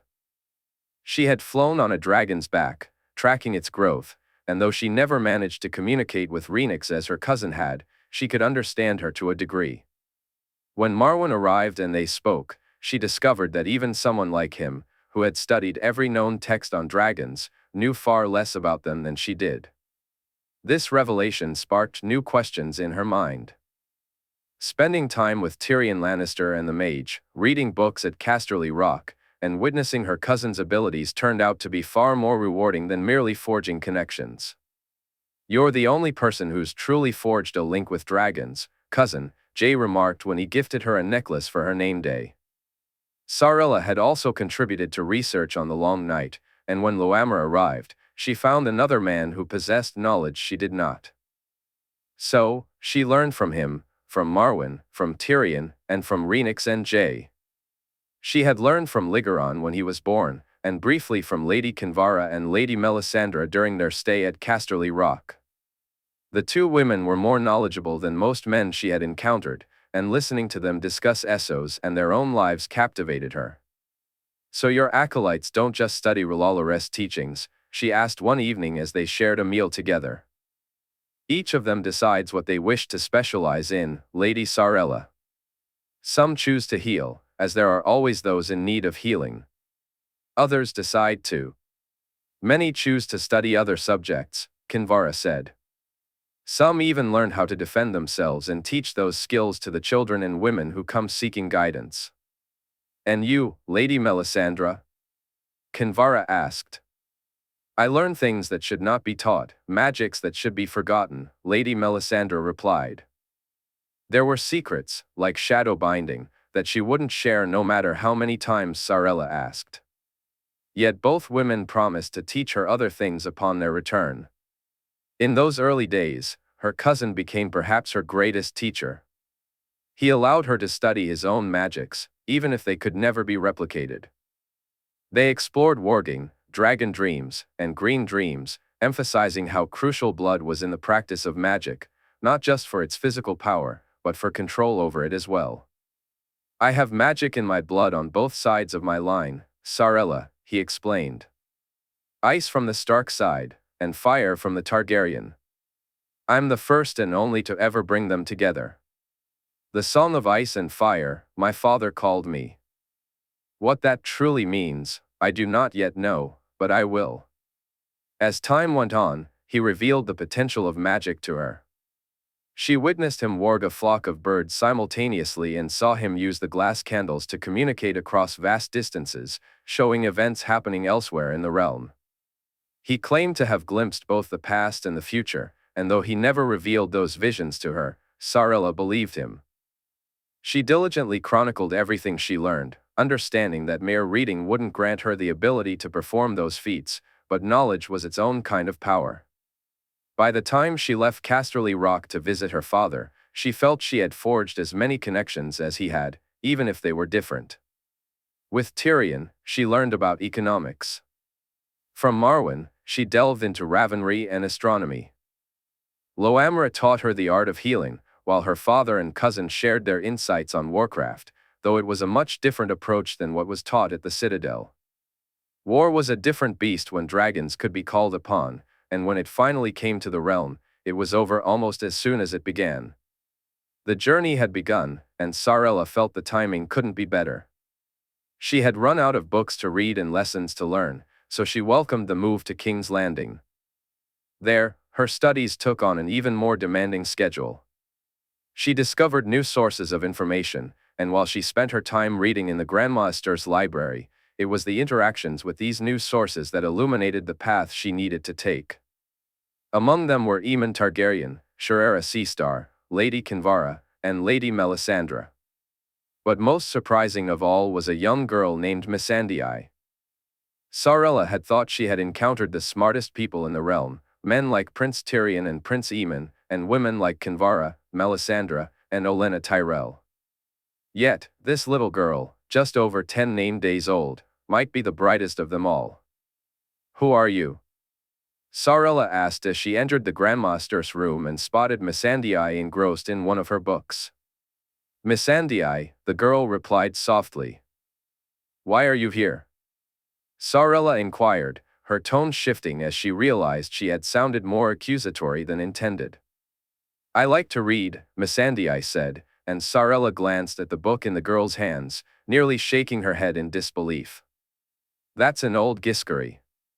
I haven't been able to read it myself," she admitted. Missandei smiled and, looking down at the page, began to read it aloud. "You speak Old Giscari?" Sarella asked, excitement bubbling in her voice. "It's one of the languages I have learned," Missandei said simply, her demeanor unassuming, unlike Sarella, who might have boasted in her place. "How many languages do you speak?" Sarella asked, curiosity piqued. 9 and 10, Missandei replied, leaving Sarella completely shocked. "For true?" Sarella asked, her disbelief evident. "This one does not lie," Missandei said, her expression serious. Sarella moved to sit beside her. "I wasn't suggesting you were. Forgive me if I gave that impression." It was during these moments with Missandei that Sarella began to realize what she was truly capable of. Sarella had big plans for her life, and spending her time in the Citadel was not part of them. After speaking with her father and receiving his blessing, she arranged to meet Jay and Marjorie the following morning. She felt a twinge of guilt for intruding on them, but she couldn't wait for her cousin's return. She wanted his approval, not just that of the Queen. As she approached their chambers, her nerves intensified. She barely managed a smile at Ser Barristan and Ser Richard Horp when they let her in.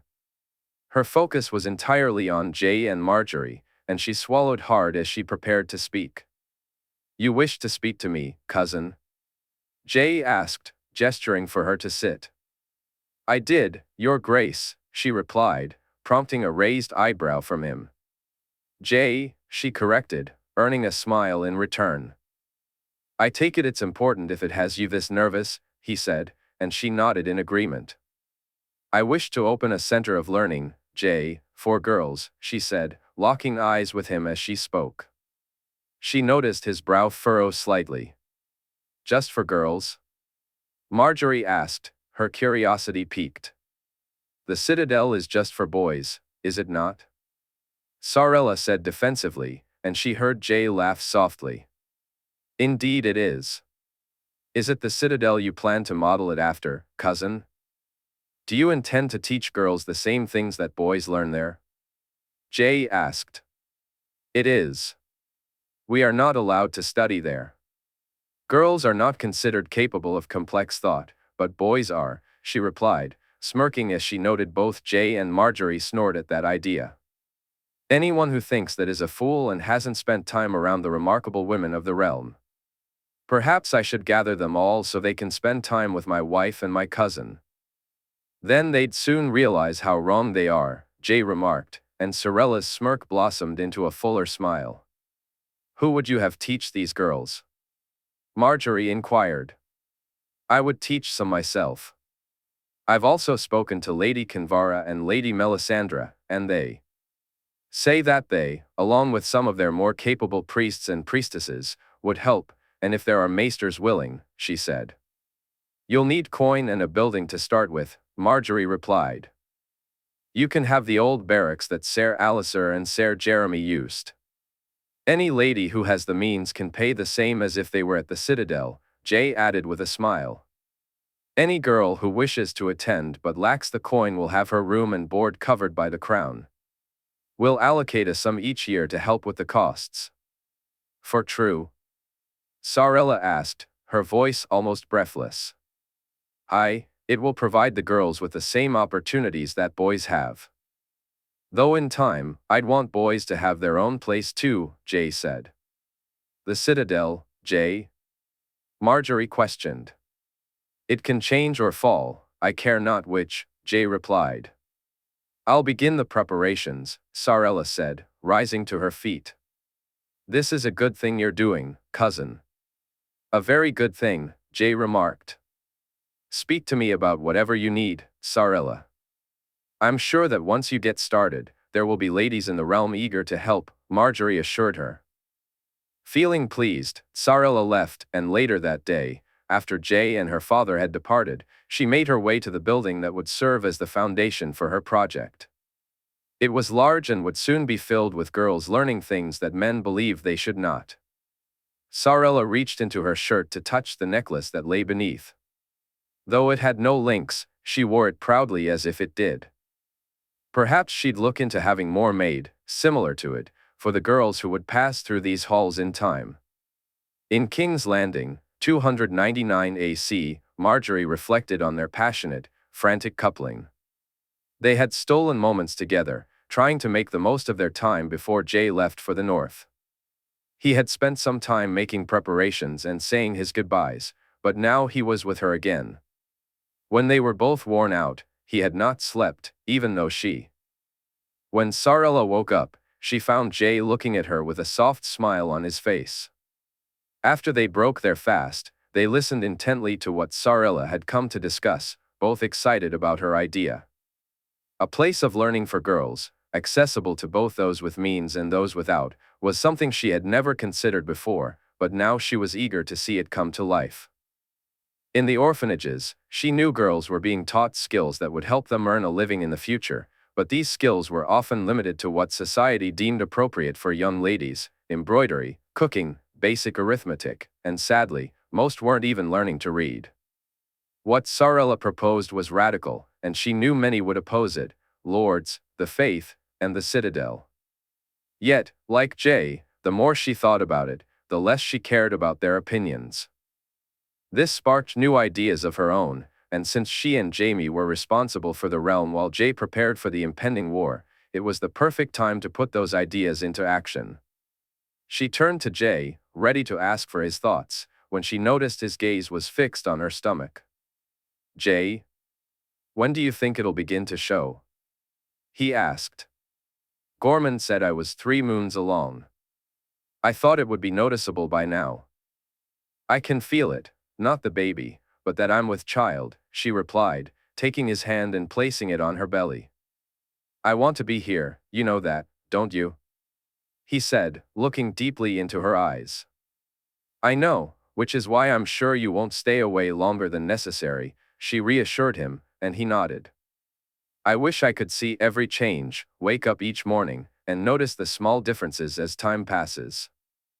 I fear I'll miss so much while I'm away, and when I return, I'll have lost precious moments, he confessed, struggling to keep the sadness from his voice. We have the glass candles, and we'll speak to each other, she said softly, hoping to comfort him. Every other morning or every other night, I want to wake up and speak to you, Jay. Some nights, I wish to fall asleep only after hearing your voice. You'll take 2 with you? She asked, and he nodded. Marjorie was unwilling to share their one wolf with anyone else. I will return as soon as I can, on that you can be certain, he said, and she smiled as she kissed his lips. The kiss was soft and far briefer than she wished. When the time came to say goodbye, Marjorie was surprised to see all 3 wolves there. Just a few days earlier, there would have been 4, but Bran and his granduncle had already departed for the Riverlands. Now, it was just Fawn, Ghost, and Frost. She watched as the white wolf and the gray one looked at the dark one, almost as if they were saying their goodbyes. Marjorie observed as the dark wolf walked to Jay's side, clearly ready to leave with her husband. As Jay said his goodbyes to Sansa and then to Joy, Marjorie turned to Loras. Her brother promised her that he would protect Jay, and she reminded him to make sure he protected himself just as much. She glanced over to see Oberyn saying his own goodbyes to Ilaria and his children. A measure of relief washed over her knowing he was going with Jay too. Her husband would be surrounded by capable men, and though she would still worry about him, it would be lessened knowing Oberyn's spear would guard his back. Jay spoke to Jaime for a long time, then to Aemon, Sherera, and Dany.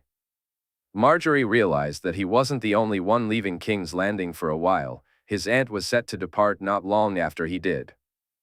When it was finally time for their own goodbyes, she willed her tears not to fall. She could see the wetness in Jay's eyes as he looked deeply into her own. They exchanged few words, shared a kiss that lingered longer than she had hoped. He leaned in close and whispered in her ear, "I love you, always." His voice was soft, filled with sincerity. "And I love you. Just come back to me, my love. That's all I ask, come back to me as soon as you can." "I will," she promised. In the blink of an eye, he was gone. She stood there for a moment, gazing up at the sky. Rhaenys was already out of sight. If Ilaria and her grandmother hadn't approached her, she might have remained there for quite a while. As she walked back into the Red Keep, she felt a strong urge to dive straight into work, yet she hesitated. In the end, she decided to hold the petitions and speak to the members of the small council, but only briefly. That night, she had dinner with her family. Though she was quiet, she found comfort in having them all around her. What was less enjoyable was lying alone in her and Jay's bed. Even Ghost's presence couldn't alleviate the loneliness that enveloped her. The next morning, however, she awoke filled with resolve. After breaking her fast with Sansa, Joy, Tyene, and Eleanor, she sent each of the girls to fetch the people she wanted to see and arranged the room to her liking. Unsurprisingly, her grandmother and mother were the first to arrive, followed closely by Ilaria and then Daisy. Sarella showed up not long after, and Marjorie couldn't help but smirk at the little pout on the girl's face. Her own glance quickly softened it as she invited Sarella to sit, then instructed Sansa, Joy, Tyene, and Eleanor to stay. Sherera was the last to arrive, accompanied by Lady Kinvara. Sherera had just said her goodbyes to Dany, while Kinvara had traveled the farthest. Once everyone was settled, Marjorie began to speak. "With Jay busy elsewhere, it falls upon me and Lord Jaime to see to the realm. Lord Jaime is more than capable of handling the day-to-day matters, and he and I will communicate regularly about the long-term plans that need to be set in motion. Yesterday, Jay and I spoke with Sarella about one of those plans." "Sarella, if you will." Sarella looked at the girl and said, "Their graces have given me permission to open a place of study for girls, both ladies and small folk." She spoke proudly, and Ilaria smiled at her. "Is it open to all or just girls?" her mother asked curiously. "Just girls," Sarella replied. "You mean to compete with the Citadel?" her grandmother asked with a smirk. "Most of us know Jay's feelings about the Citadel, and for good reason. If this were merely that, I believe my husband would have agreed, but this is about giving girls the opportunity to learn. Those with means will contribute toward their stay, just as they do at the Citadel, and those without will be supported by the Treasury," Marjorie explained. "House Tyrell will also provide coin or supplies, Your Grace," her mother added. "As will House Lannister," Daisy chimed in. "I'll speak to Papa, he'll want us to help too," Joy said, surprising everyone. "I thank you all, but that's only part of why I've asked you here. Some of you have more experience than I do, and some less, but we all share something that even Jay, Jaime, or Oberyn," she said, glancing at Joy, "or your papa, don't fully understand.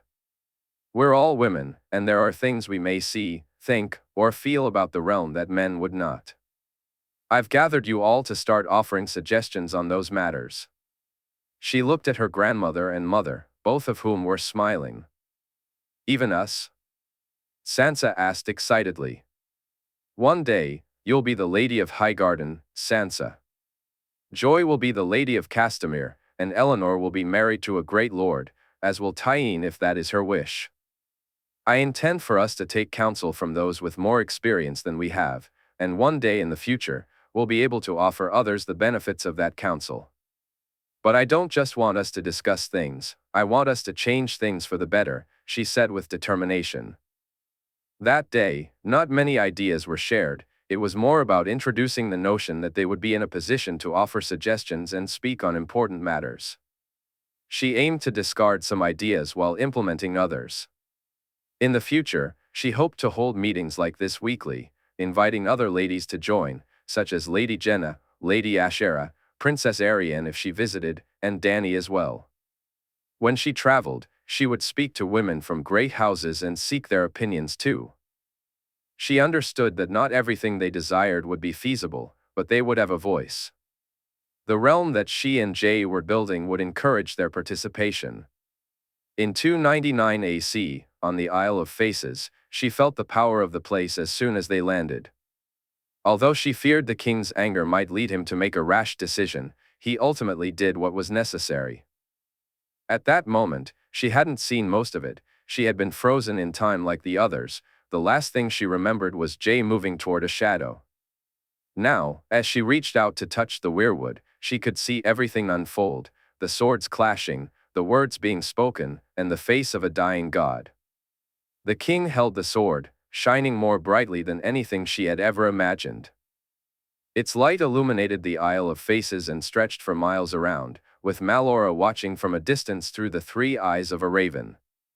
The entire god's eye shone, the water reflecting the brilliance. The further she moved away, the more she realized just how bright it truly was. From Harrenhal and High Heart, even from the walls of Riverrun, the light could be seen piercing the night sky. She experienced this moment, and almost in the blink of one of the raven's 3 eyes, she found herself back on the Isle of Faces. The king was rising to his feet, aided by Leaf who had helped to heal his wounds. Yet, it wasn't the king or Leaf that captured Melora's gaze. Instead, it was the figure lying on the ground, his eyes closing and his horns broken.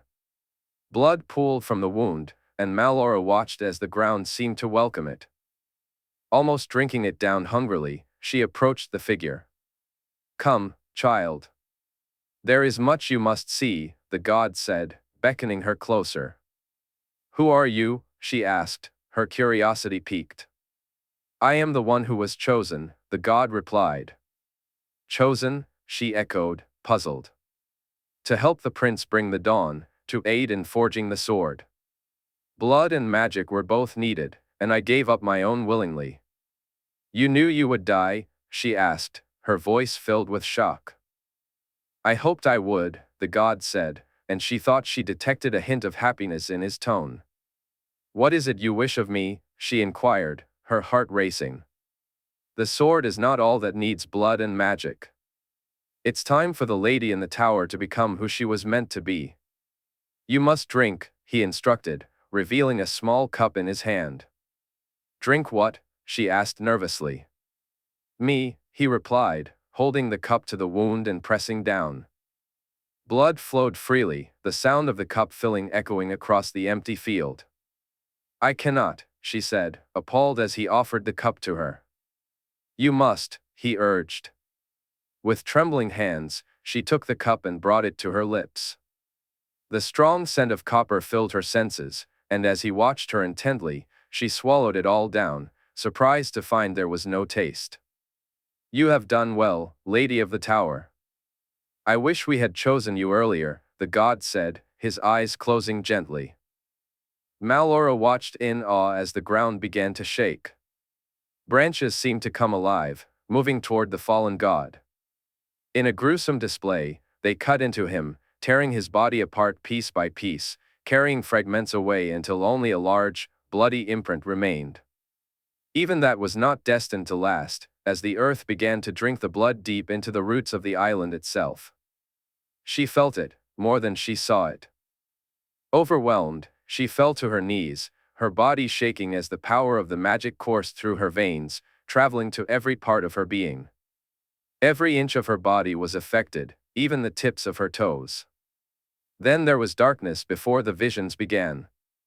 A dark-haired man knelt in front of a silver-haired one, the wolf on his sigil marking him as a Stark. She didn't need to look any closer to know who they were. The same dark-haired man then spoke to another man who bore a striking resemblance to him. The king knelt before his bastard brother, and though she couldn't hear their words, she could see that there was no anger, no malice, and no disappointment in either man's eyes. When she next saw them, they were arguing publicly, yet she perceived the truth in their eyes, the mummery they were performing. She wondered why they deemed it necessary. But she wouldn't find out today, as soon she was watching dragons fight dragons, both man and beast falling. She witnessed a woman being fed to a dragon, and though she wanted to turn her head away, she found, to her horror, that she could not. She saw arrows fired from atop a hill and swore she heard a god weep. Yet, she saw that same god offering a cup to the man who had ordered those arrows to be fired. Malora looked on as the one-eyed man drank it down, and she heard the sighs of disappointment all around her. The words soon echoed in more than one voice. We believed his kinsman was the right man to guide him. We hoped they would fight together. Even gods make mistakes. Suddenly, she found herself walking through a dance of sorts, a young dark-haired man dancing with a very pretty woman. They were so wrapped up in each other that the world around them seemed to fade away. Then she heard the roar of a dragon, and she was outside, watching as green flames burned. A woman lay on the ground, crying out in pain. Malora swore she saw a shadow near the woman, and for the briefest moment, she was certain she was looking at the king. But as she looked closer, she saw the figures that knelt around the woman, their horns marking them for who they truly were. We almost lost him. Without the dragon, we would have. Love always finds a way. Malora stood atop a tower, watching men engage in fierce combat while the anguished cries of a woman echoed in the air. She wandered by a river, where rubies seemed to dance in the sky, and she witnessed a body tumble into the water. A single word escaped the lips of a dying man, though it was too faint to be heard. Her vision shifted to a blonde-haired, green-eyed man being attacked in a tent. Nearby, another green-eyed man, one she recognized, stood in front of a dark-haired boy who swung a wooden sword with determination. She followed the boy as he made his way to a room and lay down on his bed. Soon, tears streamed down his face as he sobbed himself to sleep. In the next scene, she found herself in an orchard, observing a brown-eyed girl playing with boys who must have been her brothers. The girl's laughter was contagious, and Malora couldn't help but smile as she listened. The girl danced joyfully, her smile radiant, while a young boy moved awkwardly alongside her. Though they were much younger, Malora was reminded of the earlier couple she had seen before the green flames had consumed them, the girl and boy resembling the young man and woman who had been lost. All our hopes. All our dreams. Love finds a way. Malora jolted awake to find the children looking at her with concern. Leaf was nearly panicking as she shook her, but smiled with relief when Malora's eyes opened. It took Malora a moment to rise to her feet, and as she did, she sensed something had changed. Physically, she felt the same as always, yet everything around her appeared different. The trees, the children, the animals, they all seemed to possess an essence, whether it was a small spark, like the sparrow perched on a nearby branch, or the radiant light emanating from the weirwoods. When she looked at her hands, she noticed they sparkled more brightly than before. Once again, she found Leaf gazing at her with concern. All is well? Leaf asked. All is well. Come, we should eat, Malora replied, and together they moved on. Malora nodded, knowing she would need her strength. There was much to be done, and the prince would need her help to bring the dawn. In Winterfell, Queen's Crown, in the year 299 AC, Jaehaerys Targaryen stood at a crossroads. He felt both eager and reluctant to leave King's Landing. Part of him believed that the sooner he departed, the sooner he would return. Yet, deep down, he sensed he would be gone for a long time. The tasks ahead would take longer than he had planned, he just knew it. The thought of being away from Marjorie for an extended period weighed heavily on his mind. If this were a normal time, the separation would be difficult enough, but Marjorie was carrying their child.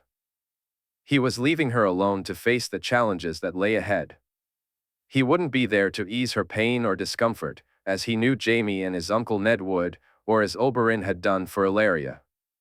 Should Marjorie worry or simply rest in bed? He wouldn't be there to soothe her worries or manage the realm on her behalf. While he trusted Jaime to shoulder as much of her burden as possible, he knew Marjorie too well. She would push herself to do more than she should. Jay should be there with her, but he knew he could not be, and that realization filled him with anger, worry, and sadness all at once. It was why he had been so quiet during the flight. Even when they landed in the Riverlands to set up camp, he remained silent. He was grateful that none of his companions pressed him to open up, especially appreciating his sister's calming words. Now, as they flew into the north, he felt a sense of purpose. Though Marjorie was never far from his thoughts, he welcomed the distraction as they soared over Castle Serwyn. Flying over Wintertown, he cursed himself for flying so low, but he knew she had wanted to show off, and so he had allowed it.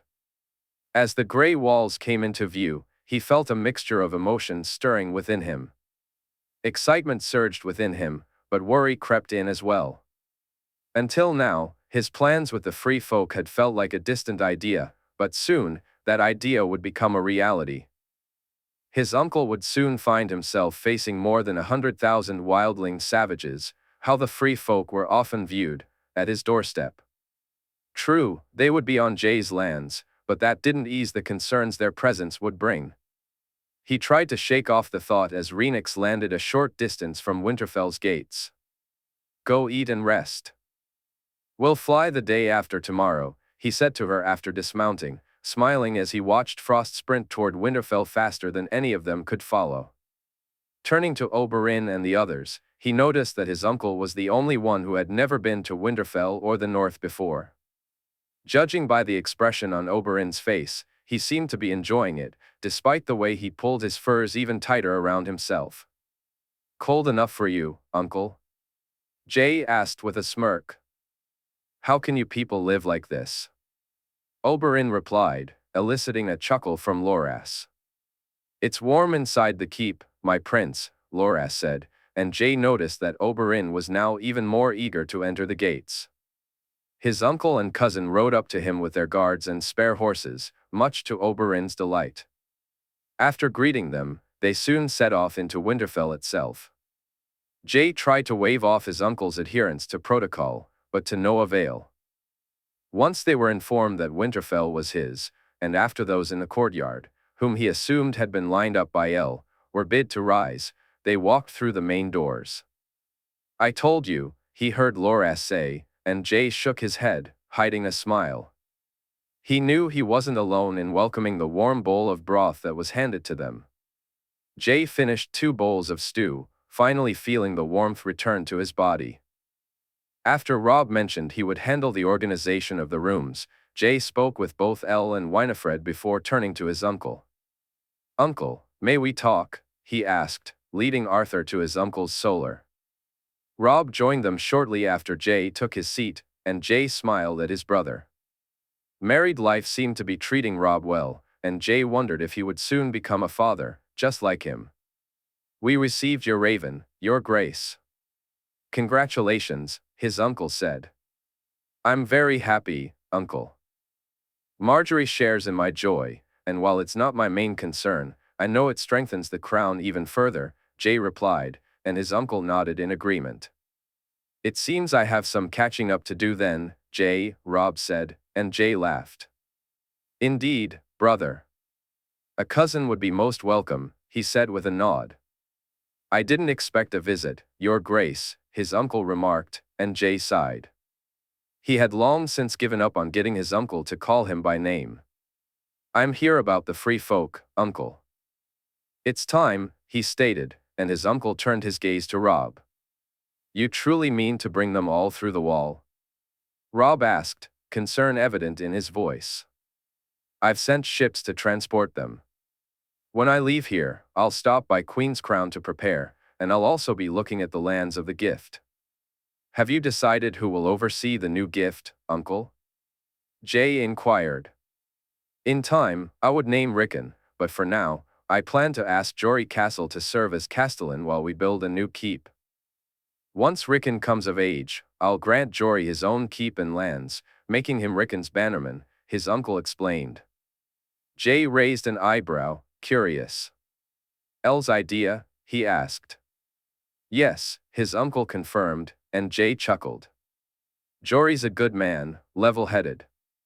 I'll ensure he speaks with Mance Radar, and between them, I think we can maintain the peace. The wildlings will keep the peace, Jay? Rob asked. They know best what's coming for them, brother. And by the time I'm done, they'll understand what they'll face from me if they break it. You look tired, Your Grace. Why don't you get some rest? We'll speak more later. When do you leave? His uncle inquired. The day after tomorrow. I'll rest later. I wish to go and pay my respects, if that's all right. Jay replied. Of course. Do you wish for company? No, uncle. I'd prefer to be alone, he said, rising to his feet. He and Arthur walked first to the glass gardens and then to the crypts. Arthur stood at the door while Jay entered alone. Seeing her brought up all the feelings it always did, yet this time it felt different. At first, Jay couldn't quite grasp why that was, but then it struck him as he looked down at the sword. I've done it, Mother. I've forged Lightbringer. I'm closer now than ever to bringing you all back, but I'm scared too. For the first time in my life, I'm truly scared. Marjorie is with child, a little prince or princess, your grandchild. And I'm scared for my child. Did you feel this way? Did father? He asked, placing the winter rose in her hand as he moved to sit by the wall facing her. He closed his eyes and felt the wind brush against his face, almost as if it were a hand touching his cheek. An image of his mother came to his mind's eye, picturing her holding a babe protectively in her arms. Opening his eyes, he wiped away the tears that had fallen and rose to his feet, moving to the statue and looking into its face. I am afraid, but I am brave, Mother, just as you were, as Father was. I see it now, the truth of those words. A man can only ever truly be brave when he is afraid. Thank you for what you both gave me, for who I am because of you. Thank you for making me brave, he said, closing his eyes once more. Jay enjoyed the dinner that night and was glad it was not a feast. Jay spoke with Elle and Winifred, playfully teased his brother, and watched as Oberyn charmed the Northmen in the Great Hall. After a restful night and a hearty breakfast, he went to pray in the God's Wood. Just as he was about to take out Dark Sister for a cleaning, he noticed the sword's light shining even brighter. I thought I'd find you here, he heard his uncle's voice and turned to see him approaching. I planted one in the gardens of the Red Keep, Jay said, pulling out the weirwood seed he had been carrying. Will it grow there? His uncle asked, settling into a seat across from him, ice resting in his hand as he reached for the cloth to clean the blade. It will. These seeds come directly from the children of the forest, Jay replied. You've truly seen them? His uncle inquired. Aye, they're real, uncle, as are the gods, Jay affirmed. His uncle nodded, and Jay almost shared the story of the one he fought who had sacrificed himself, but thought better of it. Instead, he revealed the sword to his uncle. How? His uncle asked, examining the blade. It's Lightbringer, forged truly this time, Jay said, and his uncle didn't challenge him. The wildlings, you're sure of this? I am, uncle. What's coming for us will take us all to defeat them. We will need their help. It will require the realm, the dragons, and all men, he said, meeting his uncle's gaze. Then I'll make sure they're welcomed as best I can. Thank you, Jay responded with a nod. He spent the day sparring with his brother, the Kingsguard, and Oberyn. He also took some time to visit his youngest brother, Rickon, perhaps spending more time with him than he normally would have, especially given Marjorie's condition. Part of him longed to fly to Bear Island to see Arya and to see Dragon Point to visit Cregan, knowing that Arthur wished to do the same. But he knew he could not, for dinner that night felt more solemn, especially for Jay. He realized that when he left the next day, there was no telling when he would see his family again. The next time he encountered his uncle and brother might very well be on the battlefield, as he couldn't picture himself traveling much after returning to King's Landing. This awareness led him to retire early for the night, grateful for the glass candle that allowed him to speak with Marjorie.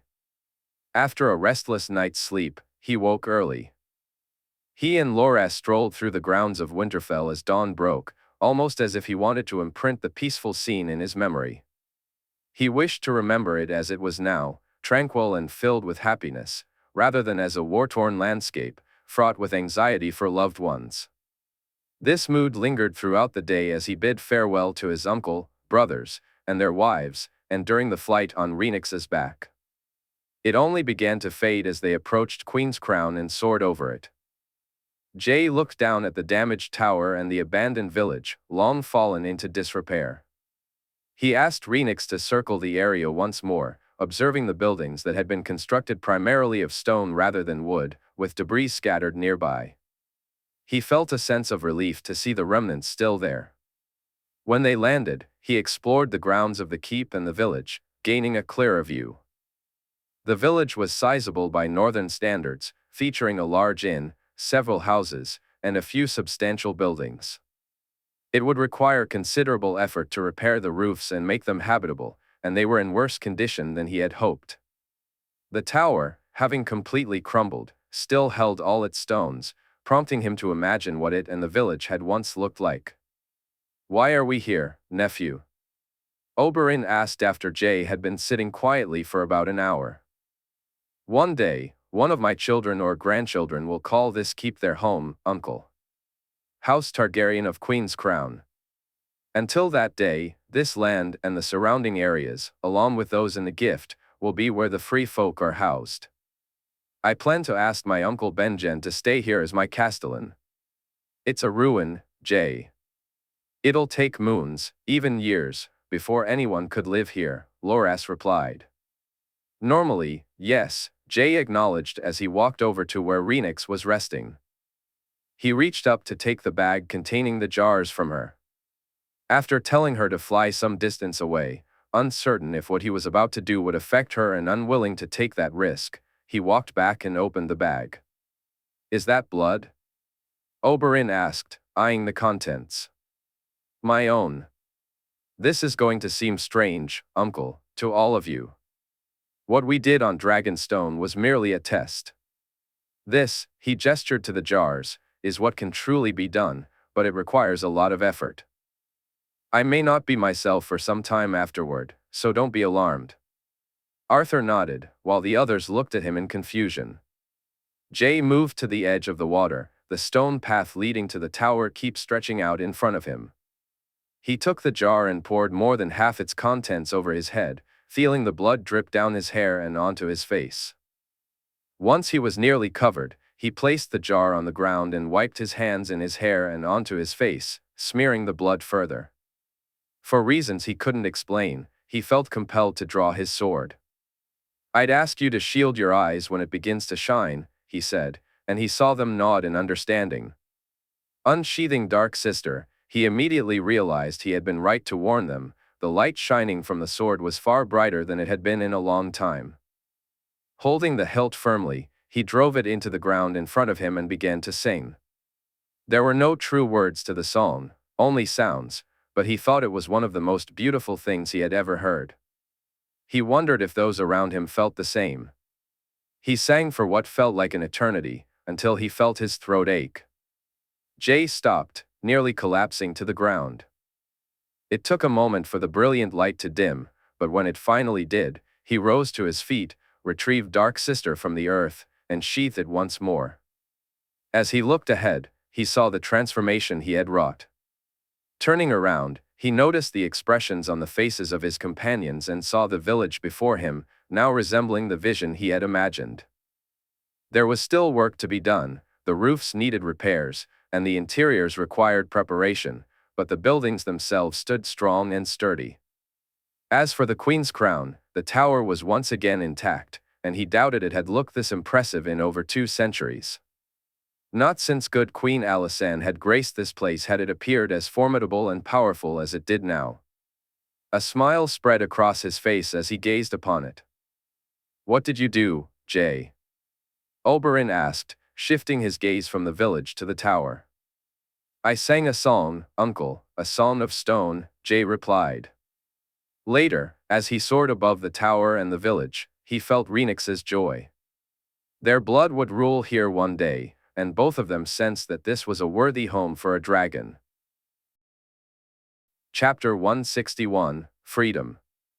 Castle Black, 299 AC. Stannis stood among the Brothers of the Watch, feeling the weight of their skepticism. While most didn't believe him, Jeor did. Those who had known him before his arrival at Castle Black trusted his word, and so, despite the doubts, plans began to take shape. However, the details of those plans remained a mystery to him, as Jeor wouldn't confide in him. Soon, all plans were put on hold due to 2 significant events. The first was a desertion, coupled with the grim discovery of dead brothers in the tunnels. A group of the worst recruits, surprisingly including Quentin Martell and some men from the Golden Company, had murdered the guards at the tunnel before fleeing north of the wall. A meeting was convened, and arranging was in the works when the second event unfolded. Stannis, like the other Brothers of the Watch, stood in awe as a dragon landed outside their gates. He had to admit it was an impressive sight, especially as 5 men and a direwolf descended from the dragon's back. Stannis watched as the gates swung open and the king entered, flanked by Prince Oberyn, Ser Arthur, Ser Walder, and Ser Loras.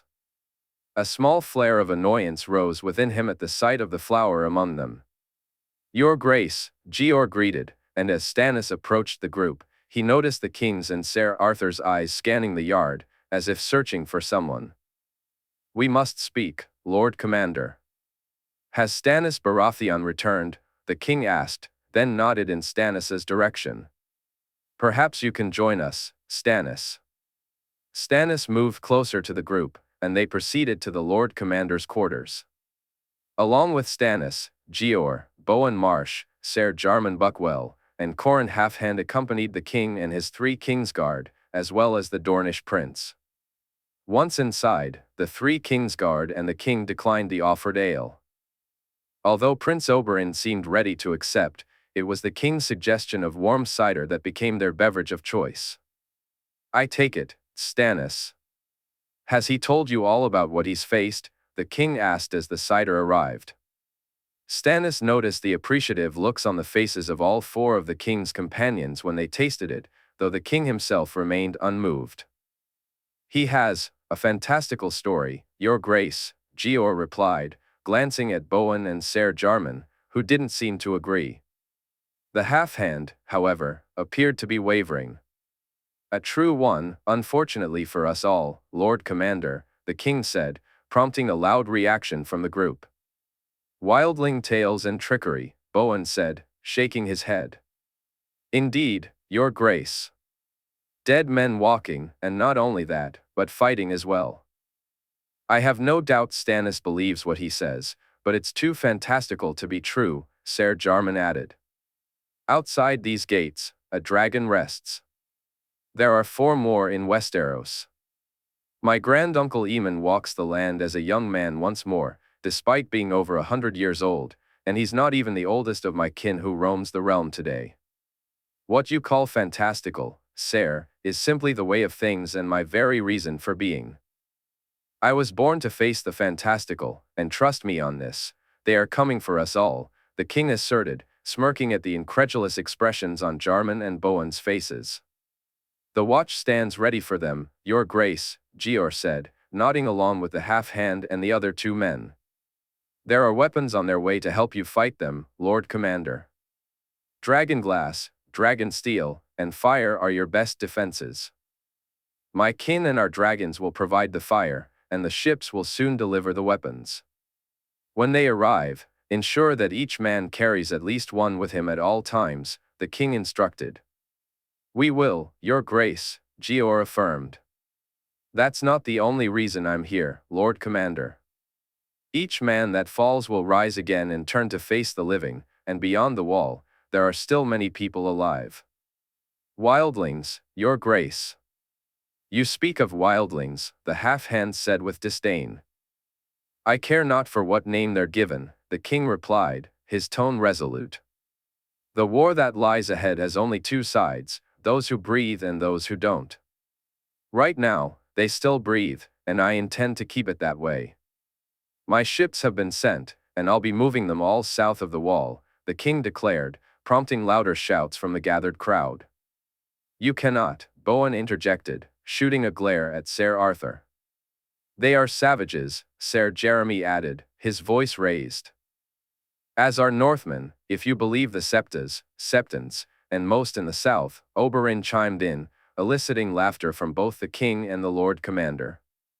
They are men, women, and children, and they are alive, which puts them on our side. It's far better to keep them there than to face them alongside the enemy we already have to confront, the king argued, earning nods of agreement from the Lord Commander and the half-hand, with a reluctant one from Ser Jarman. What are your plans for them, Your Grace? Jaehaerys asked. They'll be settled on my lands and answerable to me and me alone. I've spoken to my uncle, and he'll talk to the rest of the northern lords. I need the watch to accept my will on this, Lord Commander, for I have no time to waste dealing with grudges we can't afford, the king explained. You won't be bringing them through the wall, the half-hand inquired. Not if I can help it. Though there may be some stragglers who eventually head this way, I'd ask that when they do, they be escorted to my lands. We can do that. Will you be heading beyond the wall today, Your Grace? Jaehaerys asked. I will. I wish to reach Hardhome by nightfall at the latest. That's where they are, the half-hand pressed. It's where Mance Rayder agreed to bring them, and where my ships are heading, yes, the king confirmed, and the half-hand nodded. They then discussed the needs of the wall, materials for building, warm blankets and clothing, and food for the coming winter. Over the years, whether from the king or Lord Jaime, the watch had received regular supplies. However, with the watch now much larger than it once had been, their needs had also grown significantly. Stannis listened intently as the king continued to speak. Bowen Marsh presented a list of the most urgent needs, but the king surprised everyone with his talk of rangings.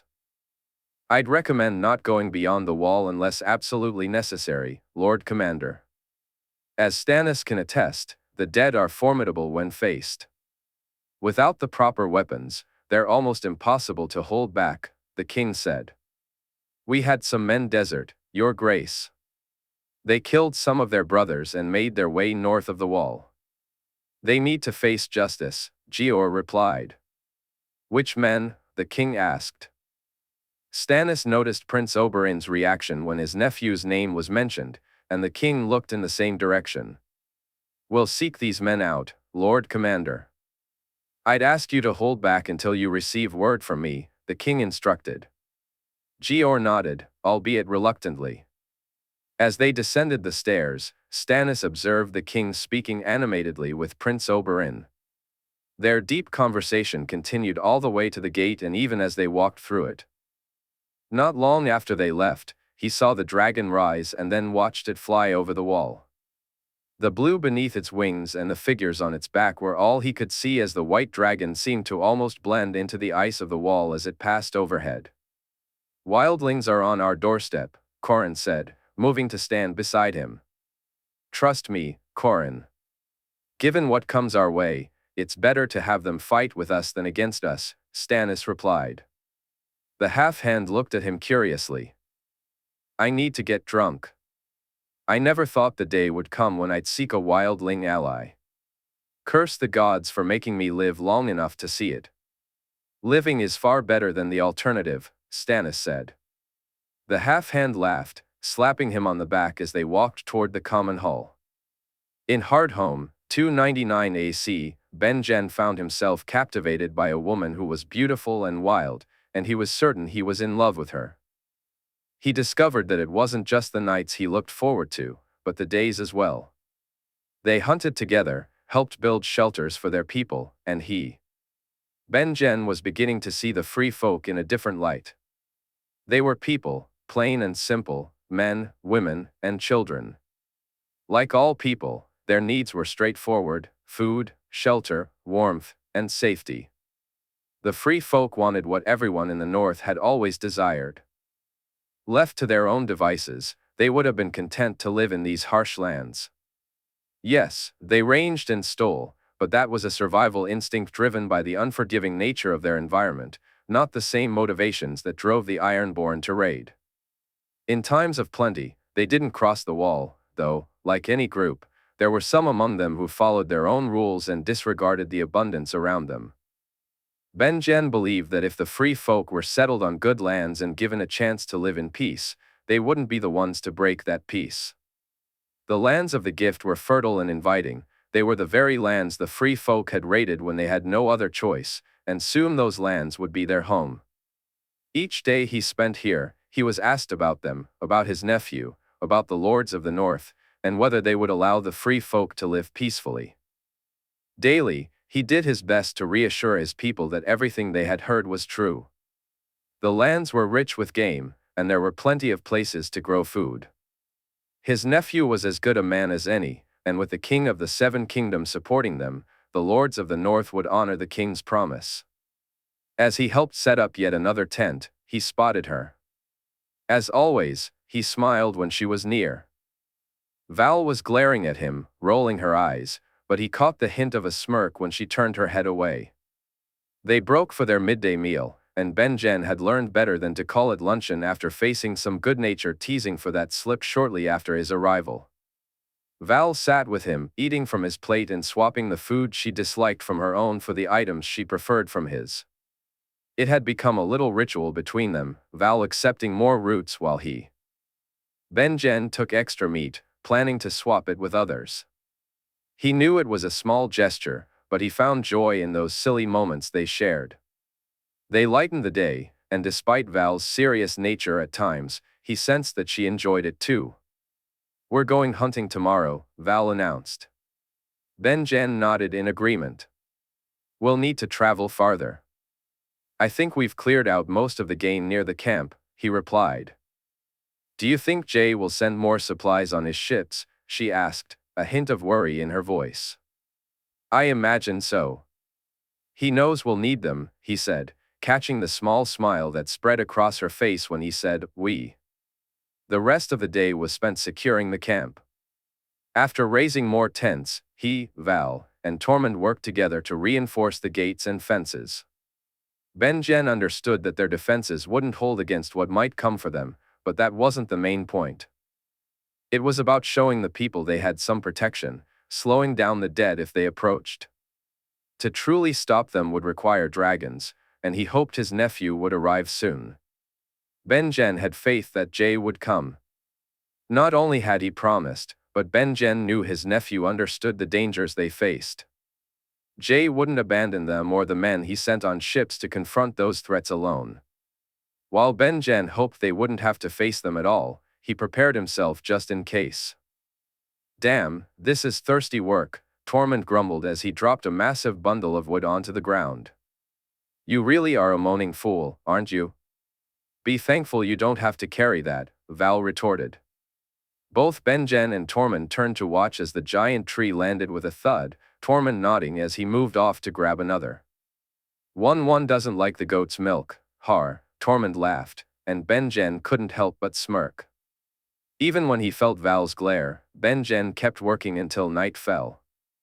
He shared a meal with Mance, Dalla, and the others, nearly rushing through his food as he noticed Val's expression. Once he finished, he headed toward his tent, but the laughter around him faded into the background. Instead, he focused on the vision in white gliding ahead of him. Val looked like an ethereal goddess as she moved effortlessly across the snow. Before he knew it, they were inside their tent, wrapped in each other's arms. Whenever they lay together, it felt as if the world around them vanished. Ben-Jen often wondered if it was the act itself or the woman beside him that made it feel so special. Lately, he was starting to believe it was more about her than anything else. The first time they had been together, he had thought more about the physical act. He couldn't shake the feeling that he had denied himself something that could bring such joy for no real reason. It made him consider whether, had he been with Val before taking his oaths, he would have chosen differently. The more time he spent with her, the more he felt that only she could have made him reconsider joining the Night's Watch. If he had met her earlier, he doubted he would have been able to swear oaths that forbade him from having a wife or children. After they finished, he looked at her, her breathing shallow as she drifted off to sleep. A smile crossed his face as he imagined what their child might look like one day. He pressed a soft kiss to her lips, and she snuggled closer, prompting him to pull the furs over them as they settled in for the night. "Wake up, we're late," he heard her say, his eyes barely able to open. "Late?" he mumbled. "The hunt," she replied, and he nodded, quickly dressing. He knew they would be breaking their fast on the move, following Val outside the tent to where Tormund was waiting. Ygritte, Orell, and the rest of the hunting party waited patiently. Ben-Jen tried his best to ignore the expression on Tormund's face and the mischievous wiggle of his eyebrows. He walked alongside Val and Ygritte, grateful for the silence, knowing it wouldn't last long, especially with Tormund around. As soon as they left Hardhome, the tall tales began. Despite his desire to be with Val, Ben-Jen found himself hunting closely with Ygritte, who remained as quiet as ever as they stalked their prey. It took them some time, and the deer they finally caught wasn't as large as they had hoped, but it was fresh meat and turned out to be the best of their catch.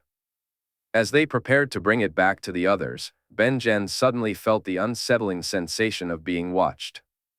He motioned to Ygritte, signaling her to ready her bow while he moved toward the tree line. Just as he unsheathed his sword, he heard the cries of a baby. He quickly approached the woman holding the child, reassuring her that he meant no harm.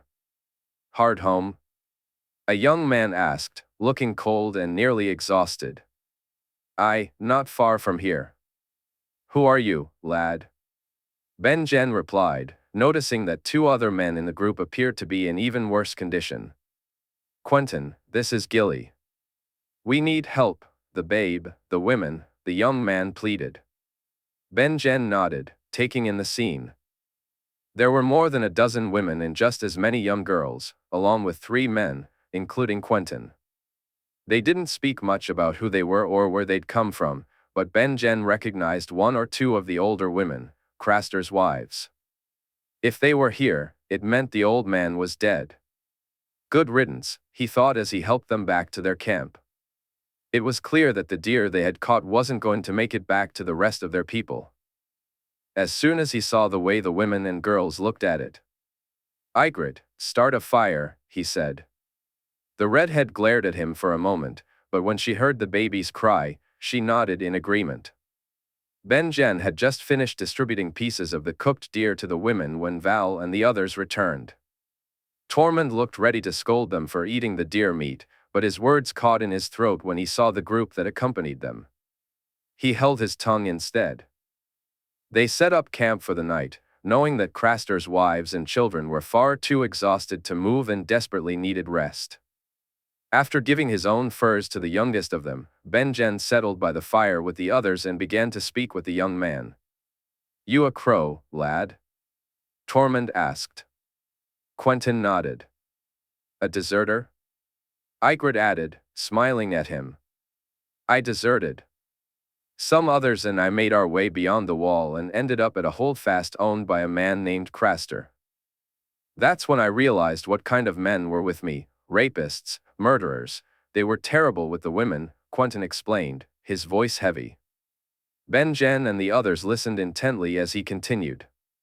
I would not stand for it, so I, along with 4 of the other men, we killed them." "Good," Tormund said, spitting on the ground. Men like that are better off in the ground. You've walked from there? He asked. No, we ran. There are things out there, dangerous things. We lost some of the men who were with us, and one of the younger girls, Quentin said, his voice almost breaking. Benjen felt the weight of his sorrow. We'll head for Hardhome in the morning, lad. You and the rest will have a warm place to stay by nightfall, Tormund assured him. Benjen could see the relief wash over the young man's face. When morning came, Quentin and the women appeared to be in much better spirits. They finished off the remaining deer to break their fast, and soon enough, they were on their way back to Hardhome. Benjen noticed how the women looked to each other with renewed hope. The young man stood before them, a protector in their eyes. Whether it was saving them from the horrors they had faced, be it the rapes, Craster, or the dangers of their journey, he had earned the women's trust. It was long after dark when they finally arrived in Hardhome. He, Val, and Tormund reported their findings to Mance. Mance spat on the ground upon hearing about Craster and the men who had attempted to harm the women. The women and children were quickly provided with food and shelter. Over the following weeks, the transformation was remarkable, both in them and in the young man. Quentin quickly proved himself as an adept hunter and an excellent bowman. For some unknown reason, they caught more game when he was with them, and he and Ygritte seemed to be on the verge of becoming a couple. Benjen and Tormund even made wagers on which of them would steal the other's heart first. As they returned from a hunt, the cheers erupted from their party. His nephew had arrived, and while most had already seen a dragon, those who hadn't gazed up at Rhaenys in awe as she soared overhead. We should hurry back, he said. Val nodded in agreement, but Benjen noticed Quentin hesitate. It was only when Ygritte spoke to him that he finally moved. In Hardhome, 299 AC, Oberyn felt the biting cold. The north, the wall, and now beyond it, he was long past the point of questioning whether it had been a bad idea to come here. The stark contrast between the south and the north was clearer to him while flying on Rhaenys's back than through any books he had read or tales he had heard. The north was vast and almost empty. In some ways, it resembled Dorne, but Oberyn preferred deserts over snowfields. He would much rather endure the coolness of a desert night than the harsh chill of a northern one. The keep was everything he had imagined it to be, magnificent and steeped in ancient history. Although he had always known it was built thousands of years ago, seeing it for the first time left him in awe, wondering how they had managed such a feat. Now, after witnessing what his nephew could do, the mystery had become clearer. Jay had explained the concept of the singing of stone to him, and even after experiencing its effects firsthand, he found it almost unbelievable. It made him ponder what those who had witnessed the construction of Winterfell, the Wall, Dragonstone, and the Hightower must have felt, and just how much his nephew could truly accomplish with such power. This also provided them with plenty to talk about during the cold nights. As they settled in a space that felt too open for his liking, he sat by the fire with Arthur, Walder, and Loras, listening as Jay shared his ambitious plans for the gift he had received. In time, Harrenhal, Summerhall, and the other keeps I envision for my children, Tyrions, Danes, or our children's children will be sung into being, Jay said. You can really do that? I mean, sing an entire keep into existence and not just fix one up? Loras asked, his curiosity piqued. I was once told by someone far more clever than I that I was gifted by the gods. Knowing that, why would I think there are limits to the gifts they provide? Jay replied, a warm smile spreading across his face as he looked at Walder. Does it take much out of you, Jay? Arthur inquired, finally dropping the use of Jay's title. It's strange, Arthur. I expected it to be more draining. The blood helps, I know that. I think without it and the sword, I would feel much more fatigued afterward. Perhaps if I push too far, I'll feel the effects, just as I once did with warging or with the glass candles, Jay explained. You don't feel those effects anymore? Arthur asked, curiosity evident in his tone. No, uncle. I know my limits with such things. I'm in control now, so I don't push myself as hard or as. I'm not as far away as I once was, Jay said. Also, I have far more familiars now, 1,000 eyes and one. Oberyn paused, unsure how to respond. The idea that his nephew had spies scattered throughout the Seven Kingdoms should have given him pause, yet it somehow relaxed him. With Sir Richard, his own keen observations, and the glass candles, Jay was more protected from those who might wish him harm than any king before him. Their family understood better than most what lay in the hearts of men, and he felt reassured knowing Jay was safe. I'll bid you good night, Jay said, and Oberyn watched as his nephew picked up the glass candles and walked over to where Rhaenys lay in the snow. Despite the discomfort of the biting cold, traveling with his nephew and niece was something he truly enjoyed. Jay transformed when he was away from the Red Keep. He was more of his true self, a side he only revealed occasionally in King's Landing. Here, with family and those he cared about, Jay was free to be himself, and Oberyn welcomed that glimpse into his nephew's character, even if it meant enduring a cold night by a fire that provided more light than warmth.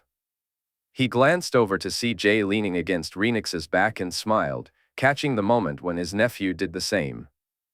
Jay had mentioned he could speak to Ilaria and the girls if he wished, and Oberyn had planned to do so in a few days, hopefully when they were in warm tents or, with luck, on the ships heading south.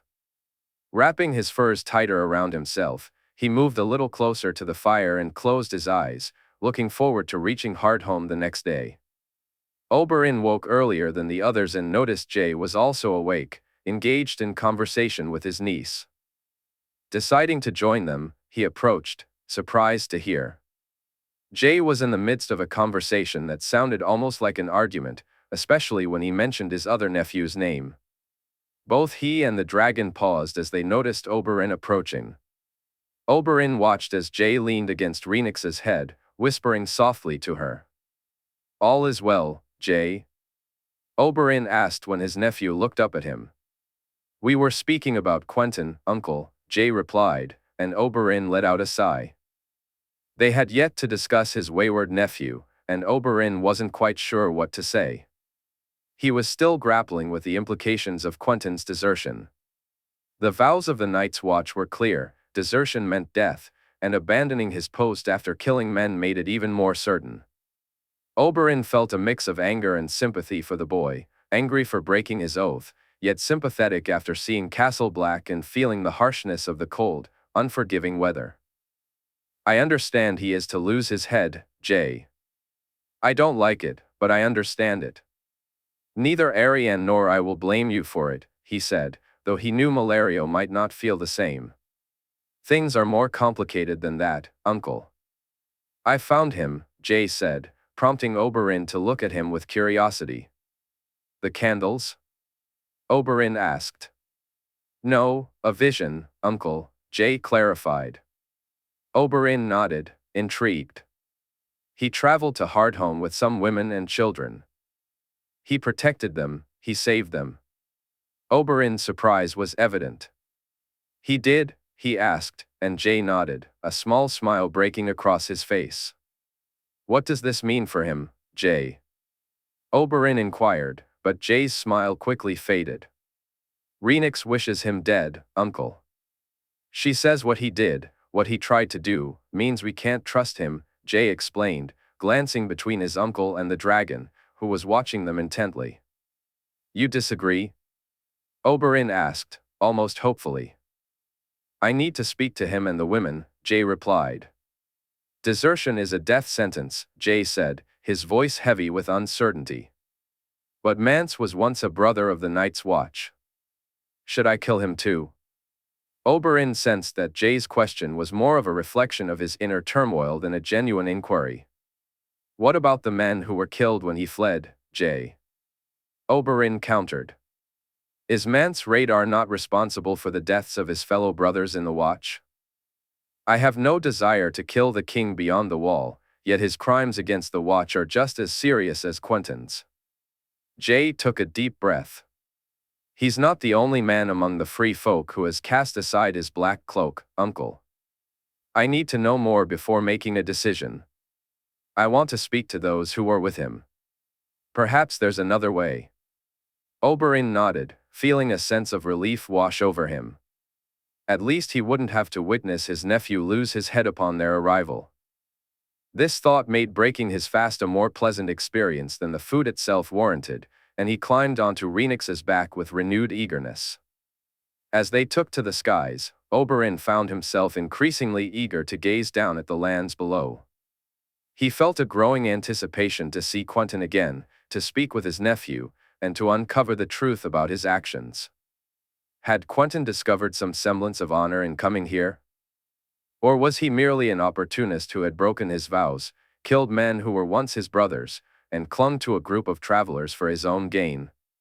Whatever the case, they would find out soon enough. Oberyn smiled as they soared over a vast gathering of people, and his heart quickened when Hardhome came into view. The sheer number of individuals beneath them took his breath away. Jay had mentioned there were 100,000, but the reality of it didn't truly hit him until he beheld the free folk camp in all its splendor. Rhaenix flew over the entire settlement, and Jay even directed her beyond the camp and a little northward before turning back. They landed in a wide-open space. "Well, we made it," Jay said, his tone a mix of hope and apprehension. "Let's hope we don't need to. Let's not outstay our welcome," he thought to himself as they climbed down from the back of the Rhaenix. A large crowd quickly gathered to gaze at the dragon and the king who rode upon her.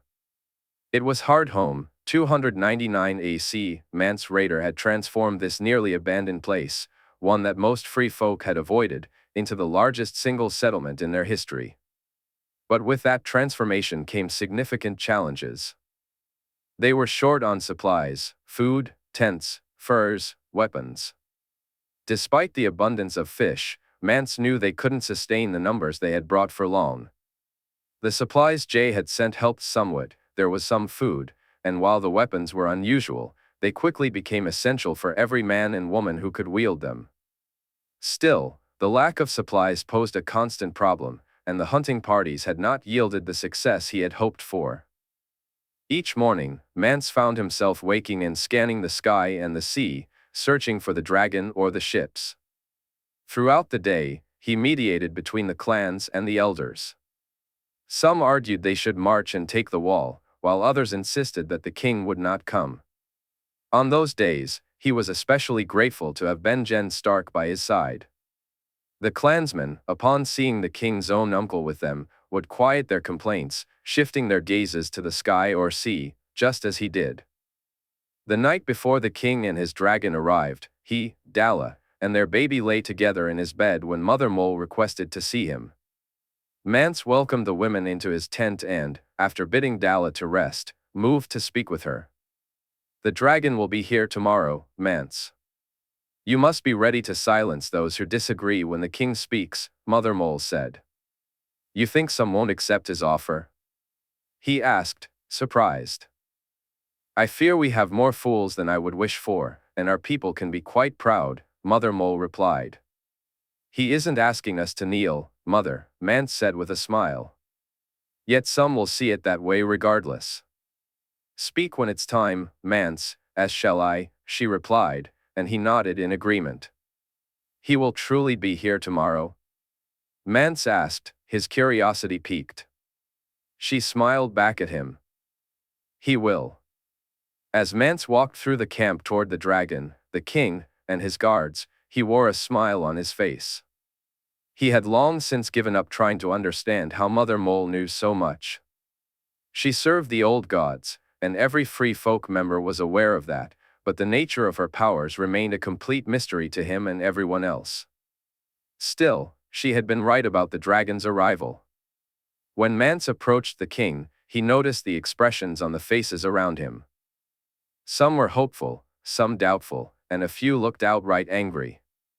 It was those expressions that he took note of. "Jay," he said, extending his hand. "Mance," the king replied, taking it firmly. Mance glanced at the other men accompanying Jay. Ser Arthur Dane was there, along with a giant man he recognized, but the other two were unfamiliar. Then he spotted the wolf. It had been lying down, almost hidden beneath the dragon's wing, but as it rose to stand beside the king, Mance realized that the wolf alone garnered more favor than the magnificent white beast behind him. Dragons were unfamiliar to his people, but dire wolves were anything but. "Your wolf?" Mance asked, curiosity getting the better of him. Val had mentioned that the king and his kin walked with wolves, but he never expected them to be so large. Even by direwolf standards, this one was enormous. "Benjans. Is he here?" Jay asked excitedly. "He and Val are on a hunt. They should be back before nightfall." "Come, we'll get you settled," Mance replied, noticing Jay close his eyes as the dragon prepared to take flight. The sky was a brilliant canvas as they walked through the camp. Mance noticed Jay glance at his people, who in turn looked back at him. Behind them, 3 King's Guard accompanied a man Mance would later learn was Prince Oberyn Martell, while the dire wolf trotted beside Jay. When they reached Mance's tent, he spotted Dalla standing outside, cradling their baby. She was gazing up at the sky as the dragon soared over the sea. "Will the dragon return, Jay?" Mance asked, a hint of hope in his voice. "Aye, she's gone to feed. She'll be back before nightfall," Jay replied, and Mance smiled as he turned his attention to Dalla. "This is my wife, Dalla, and our son," he introduced them, noticing how Jay's expression softened as he looked at the babe. "My lady," Jay said, and Mance was surprised to see Dalla suppress a chuckle. "Come inside. We have some warm stew ready, which should serve as proper hospitality," Dalla invited. Mance nodded, and all 4 men with Jay entered the tent.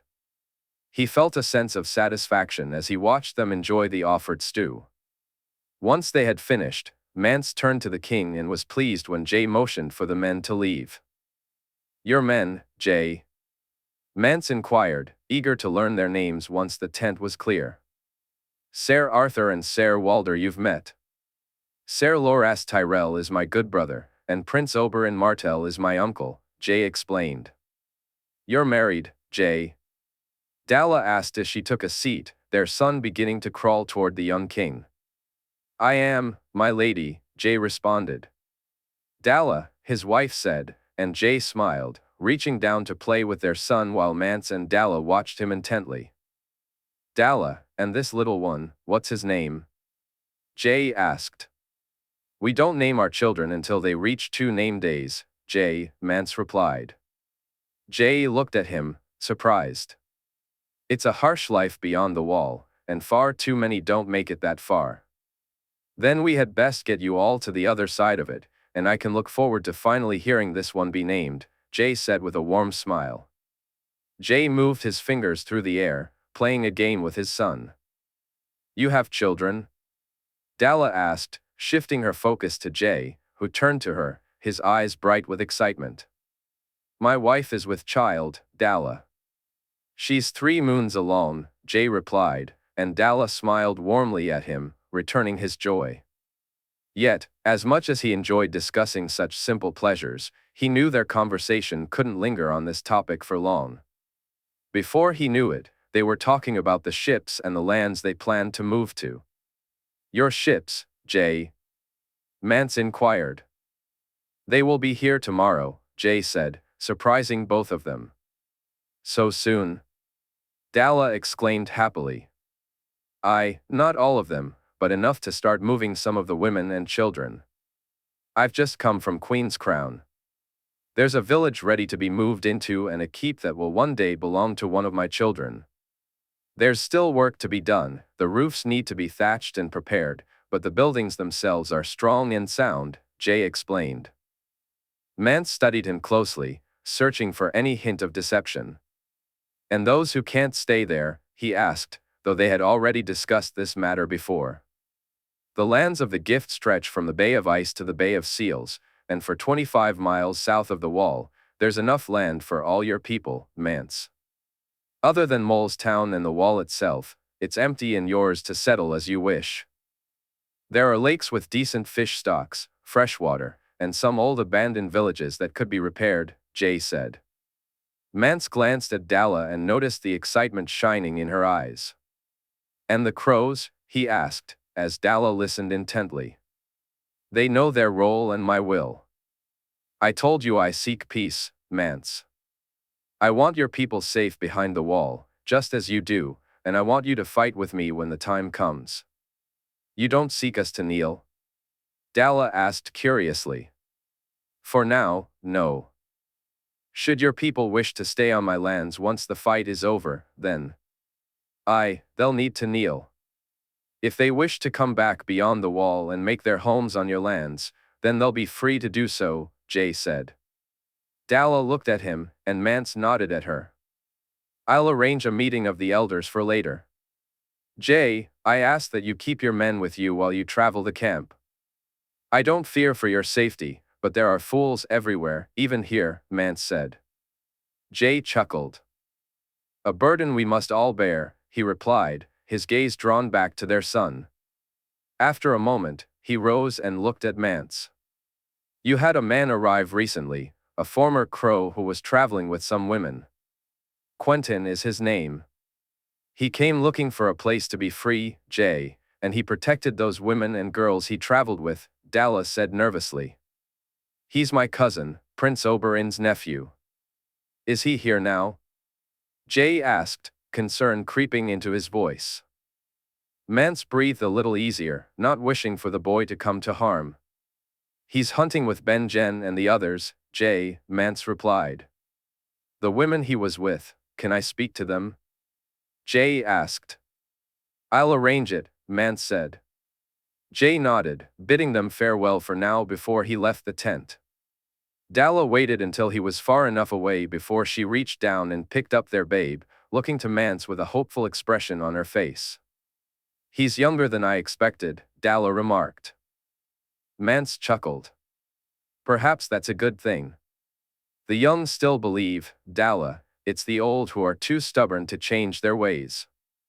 You trust him? She asked. I can see no lie in his words. If his ships arrive on the morrow, we'll see more truth. Getting to the other side of the wall is all I truly care about.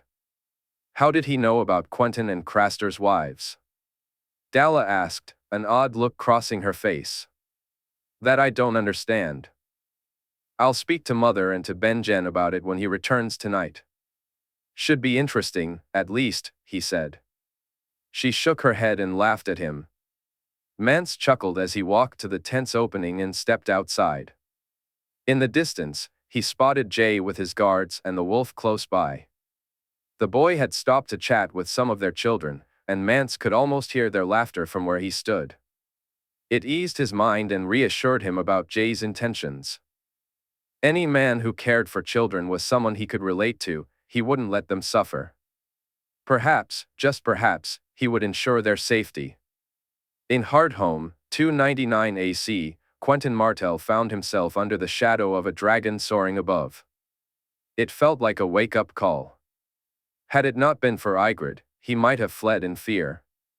But she, along with Tormund and even Ben-Jen Stark, whom he was surprised to see at Hardhome, assured him that he was no longer a crow.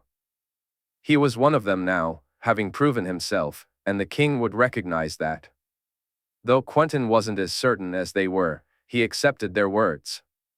As the others made their way back to camp, he followed along. The free folk welcomed him when they heard of his deeds. His story quickly spread around campfires, becoming a legend in its own right. He had escaped from the crows, thwarted rapists, and brought Craster's wives to safety, far from where they had been and now with a chance at a life south of the wall. For the free folk, this was noteworthy, as was his skill with a bow and the knowledge he carried. His education as a prince had not been wasted as he had once believed, it was just as valuable here as his archery skills. His marksmanship had brought about an unexpected benefit that changed his life entirely, Ygritte. As Quentin looked for her when they reached the camp, he noticed her expression was calm, devoid of worry or fear. There wasn't a hint in her eyes that he was in danger, and for now, he simply. Quentin enjoyed the looks Ygritte was giving him, just as he had from the very first night she had stolen him away, and every night since. They moved through the camp, and after only a few steps, a giant wolf came bounding toward them. Quentin instinctively reached for his bow, and Ygritte did the same. But Benjen shook his head and told them to put their weapons away. All is good, Frost. It's good to see you, boy, Benjen said. Quentin glanced at Ygritte, who was watching the scene before her with wide eyes. She wasn't alone. Apart from Val, the rest of their party watched in awe as Benjen Stark knelt down to greet a creature that the free folk rightfully feared. Even Orell, a warg, looked at the exchange with disbelief. When Benjen stood up and began walking, the dire wolf, Frost, as Benjen had named him, simply walked alongside him. Then Quentin saw someone he never thought he would see again. His uncle was walking with the king and the king's guard, and he nearly ran toward them. Benjen called out. Quentin gulped as they turned to walk his way, surprised when he felt a hand slip into his. A whisper tickled his ear. They want you, they'll have to go through me. You are mine, not theirs, Ygritte said. He smiled and kissed her, feeling a surge of warmth. Any hope he had of remaining unnoticed vanished as he embraced his uncle. The king's eyes were on him the whole time. But it was his uncle that Quentin was really searching for, and he quickly found him. Benjen, Val, Tormund, and the king with his king's guard began to move away, but Oberyn stayed behind. He exchanged a nod with the king, and in the blink of an eye, Quentin found himself alone with Ygritte, Orell, and his uncle. Orell noticed the way they looked at each other, so he bid his farewells, but Ygritte moved closer to him and took his hand once again. Nephew, I'd say it was good to see you, but... Oberyn began. On my part, it is good to see you, uncle, Quentin replied. Oberyn nodded and embraced him. Once they broke apart, Quentin introduced Ygritte, earning a genuine smile from her when he mentioned they were together. Love finds a way, Oberyn said softly. Quentin didn't grasp his meaning right away. Our tent is over this way. I'm sure you have questions. Come join us, Oberyn continued, nodding as he placed both hands on Quentin's shoulders. I misspoke earlier, nephew. It's good to see you as well, Oberyn added. Quentin smiled back before they turned to walk toward their tent. Their tent was surrounded by some of the hunters' tents, as well as those of Orell and Craster's wives. Quentin had become a protector and provider for the women. It was a far cry from the scared, lost boy he had been when they set out for Hardhome. What he had seen and done here had hardened him somewhat. Now, he was a different man, with simpler desires: food, shelter, safety, and Ygritte. That was all he needed, all he wanted. It shamed him to think of the crown he had once sought. Arianne is well, he asked as his uncle settled into a seat in their tent. She is, along with her husband, Trystane. Your mother has returned to Dorne, Oberyn replied. Quentin sighed and looked down at the ground.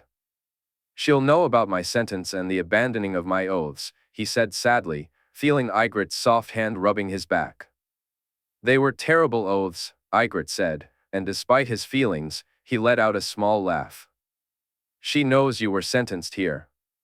Anything else? We'll see. Explain it to me, what you did and why, Oberyn said. Quentin nodded. It took some time for him to share his story, and he was surprisingly dismissive of his accomplishments in stopping the other crows from harming the women and in bringing them here. Ygritte interjected more than once, much to his uncle's amusement and, it seemed to Quentin, his pride. When he finally finished, he felt even more exhausted than he had from the hunt and the walk back to camp. Without realizing it, he yawned, which earned a chuckle from Oberyn.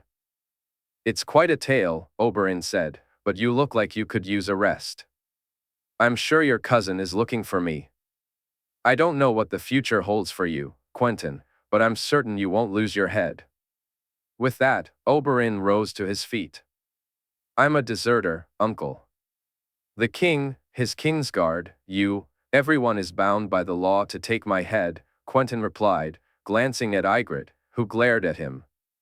Here, you're a free man, a member of the free folk.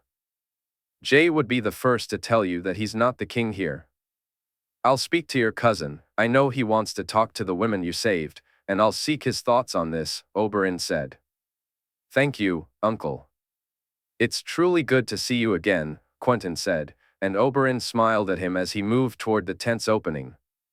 He paused, looking back at Quentyn before he left. You did a good thing, nephew. I'm proud of you, Oberyn said, causing Quentyn to swell with pride, even if just a little. Then, his uncle was gone. Quentyn remained quiet for some time. Even during his moments with Ygritte, he felt almost there, but not quite.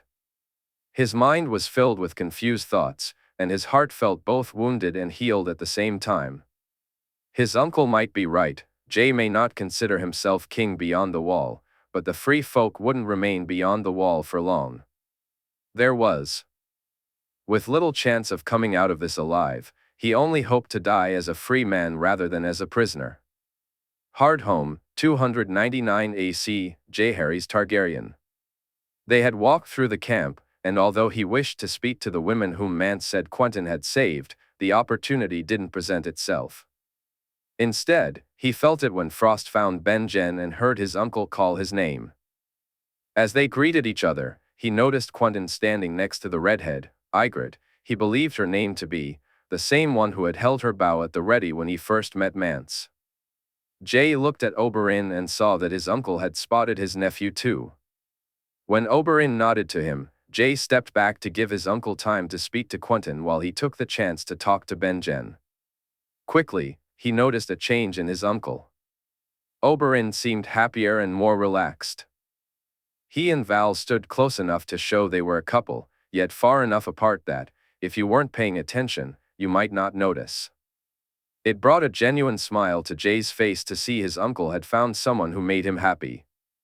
They were led to their tent, and as they walked, Jae heard a loud gasp behind him. He turned to see what had caused it.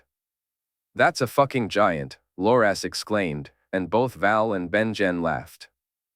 Arthur, Walder, and Loras did not share their amusement as they looked up at a man who was nearly 3 times the size of Walder. 1-1, Val said. The giant grunted something and spoke in the old tongue.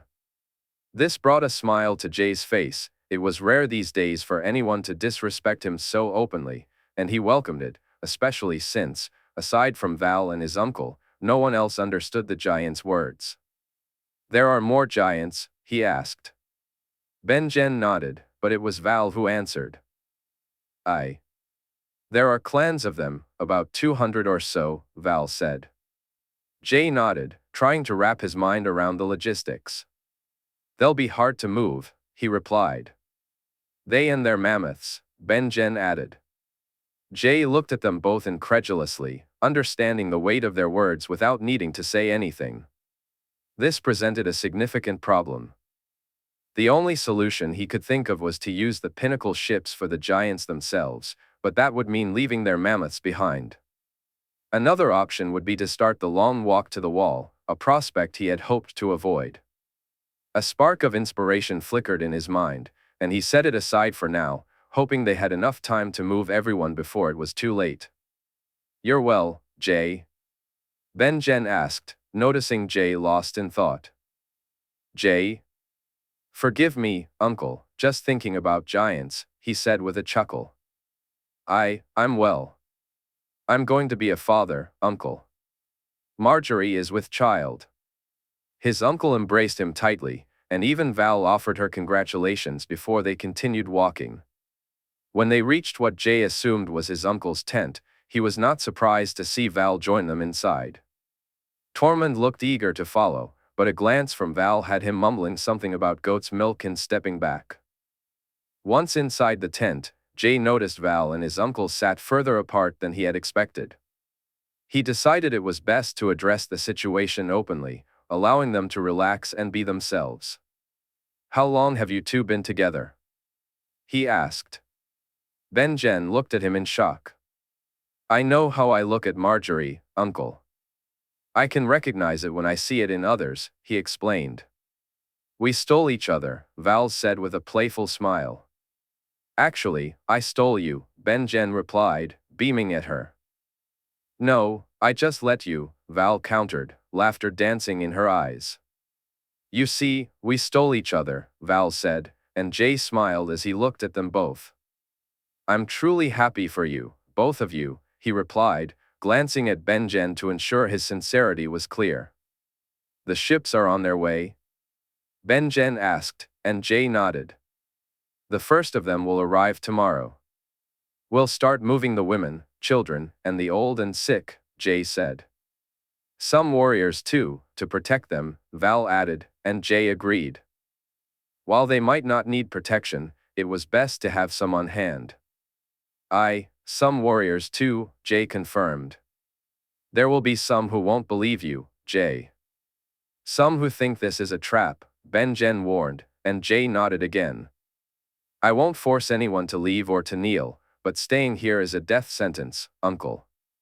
I'll make my case, Mance will make his, and we'll see which way the wind blows, he explained. Then he looked at them both. Queen's crown, Uncle, I want you to set up there. I fixed up the tower, so aside from needing some work inside, it's safe and secure. The village around it is too. Benjen raised an eyebrow. How? It was a ruin. It's a long story, which I'll tell you another time. For now, tell me who I should worry about at the meeting tonight, he said, listening carefully as Benjen outlined who was likely to support him and who might not. By the time he left his uncle's tent, he had a fair idea of what to expect. The free folk were loud, and everyone would want a voice. Some would push and pull, trying to get under his skin, but most wanted to believe, and he had allies among them. Val even mentioned that some would welcome the move, thinking themselves clever enough to return to their old ways once they got south of the wall. It surprised him that she was being so open about her people, but he attributed some of that to her relationship with Benjen. They were united as one, and no doubt his uncle had spoken of him to her. Many times, Jay had met with Oberyn, who mentioned he had spoken to Quentin. Though Oberyn didn't go into too much detail, what he did share only deepened Jay's doubts about how to handle his cousin. He resolved to speak with the women he had rescued, knowing that only then could he make a true decision. As night fell, Jay was summoned, and they made their way to Mance's tent. He felt a sense of relief knowing that Rhaenys was on her way back. He might need his sister's help before the night was over. It took some time for everyone to gather, and Jay asked the Kingsguard to remain silent, no matter what was said. He was pleased when they agreed. Oberyn sat beside him, and soon enough, they were handed mugs filled with something warm. Jay took a sip and discovered it was warm cider, or something similar, as he hadn't seen many apples north of the wall. He would have welcomed drinking it down, but he knew he couldn't. He wasn't a man who drank much, and the realm had already suffered under a king who did. So, he drank just enough to be polite, unlike Oberyn, who immediately asked for a second mug. You all know why you've been called here and who our guests are, Mance began. They've been granted guest right, so while harsh words may be spoken, that's all they'll be, unless you wish to face the judgment of the gods. The room nodded in agreement. Why is he here? One man asked, a rough and ugly sort who led the Hornfoots. He means for us to kneel, another voice chimed in. Jay knew Mance had already informed them of what he was offering, and this was merely a test, one he was ready to answer. But he wouldn't respond with his own voice. Closing his eyes, he reached out to his sister, who was not far away now. At his suggestion, she roared loudly. We're under attack. He's breaking guest right. Where is the beast? Jay let the voices echo around him before he turned his gaze to Mance and Dalla. Tormund shook his head, a smile on his face to show that it was all just an act. If I wanted you to kneel, you'd kneel. If I wanted you to call me your king, you'd call me your king. If I wished harm upon the free folk, I could do so with a snap of my fingers. He snapped his fingers for emphasis. But I am here for none of those things, so let's cut through the nonsense and speak honestly tonight. No games, no flowery words, just people who know what's coming and what must be done if we're to see the dawn. He noticed an older woman and a scarred man, Mother Mole and Steer, looking at him with approval. Jay offers us the chance to seek safety on the other side of the wall, to make a temporary home on his lands and prepare for the fight that lies ahead. We could tell him to go to hell, but he does have a massive dragon, and I wouldn't recommend that as a wise choice. Mance paused, and a few chuckles rippled through the crowd. Or we can consider his offer and make our choice. We're free people, so each of us here speaks for themselves and their clans. Mance continued, the lands nearest the wall are my own. They stretch from the Bay of Ice to the Bay of Seals and extend 25 miles south of the wall. I've informed Mance that there is good game there, along with some lakes that offer excellent fishing and fresh water. The Bay of Ice and the Bay of Seals are full of life too. On those lands, I can and will settle anyone who wishes to. My ships are already on their way, and the first of them will arrive in the morning. I ask of you 3 things. Which are? Mother Mole inquired. While on my lands, you must stay on my lands and adhere to my laws. What you do among yourselves is your business, but there will be no raiding of my lands or others, no attacking of villages. Any man or woman who leaves my lands to do so will no longer be under my protection. Jay explained.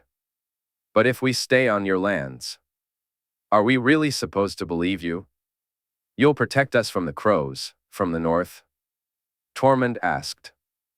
You have my word that I will, Jay replied, watching as Tormund nodded in response. What else? Steer interjected.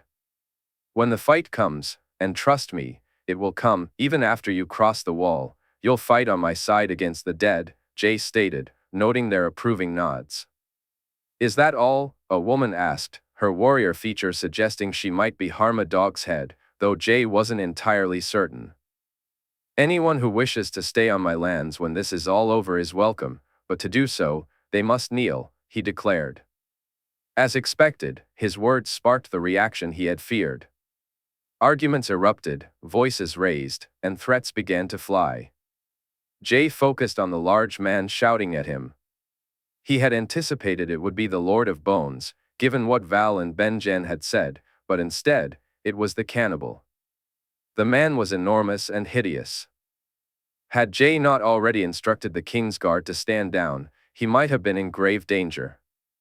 I told you he wanted us to kneel. They're all the same. I won't kneel to him. I should take my sword and shove it up his and all these other kneelers' arses. Hranver bellowed.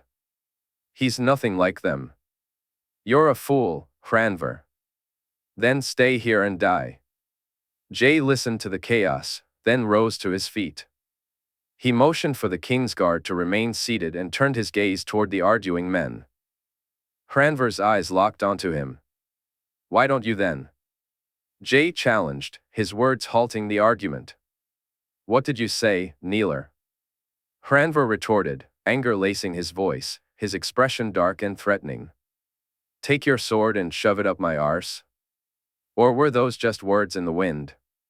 Jay asked, standing his ground. Careful, boy. I may respect guest rights, but I won't take lip from a kneeler, Hranver growled, though his tone wavered slightly. Jay found himself in a tense standoff. So, just words then? He asked, as Hranver advanced toward him. Outside now. If you absolve me from any punishment from the gods, boy, then we'll see if they were just words, Hranver replied, his voice brimming with aggression. Jay let out a loud laugh before responding. You think the gods are who you should worry about? Worry about me. With that, he moved to the tent opening and stepped outside. Oberyn, Benjen, Mance, and the King's Guard all tried to intervene, even Arthur suggested fighting for him, but Jay stood firm. He had anticipated this confrontation, felt it coming, and as he glanced at some of the free folk, he sensed their eagerness for the clash. Mother Mole regarded him with a half-smile, while Tormund, Steer, and others seemed almost excited to see if he could hold his own. Mance, on the other hand, looked far more concerned. He needn't worry, this wasn't going to be the fight they all envisioned. Are you sure about this, Jay? Arthur asked, his voice filled with uncertainty. Jay smiled back at him. It's time for them to see the light, Arthur. After absolving Hranver of any punishment from the gods for breaking guest right, a process that required the offer to be made to Jay once more, he threw the bread and salt to the ground instead of eating it. They readied themselves for battle. Hranver stood across from him, gripping a large sword, larger than a bastard sword but not quite a great sword. He shouted threats, rallying his clan, who cheered him on. Good, they needed to see this too. When Mance looked over, Jay nodded but kept his sword in its scabbard, only drawing it when Hranver moved to strike.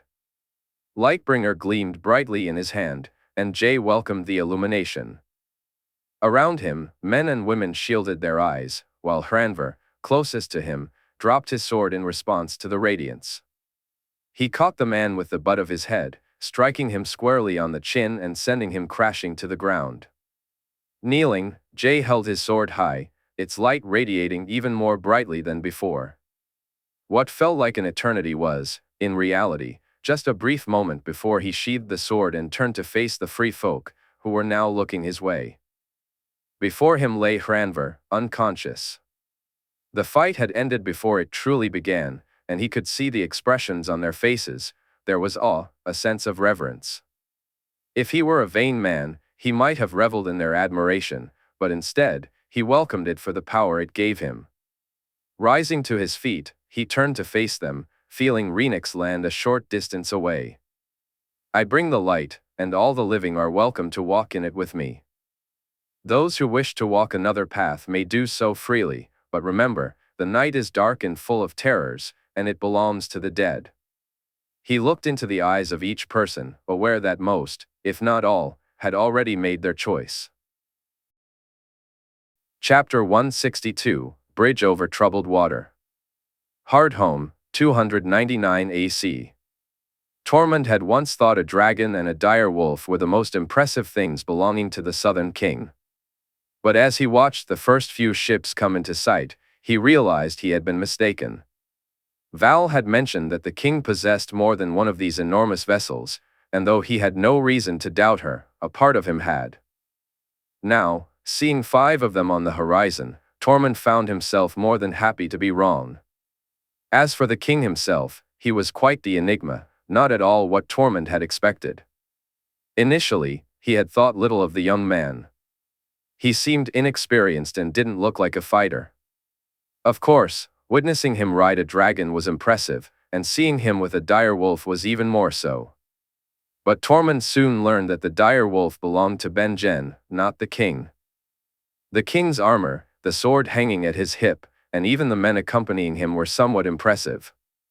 However, the boy king himself? Not so much. Then Hranver had to speak up, and Tormund, along with the other free folk, eagerly anticipated the impending fight. But there was no fight at all.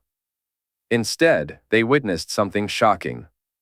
A light shone so brightly that Tormund had to shield his eyes.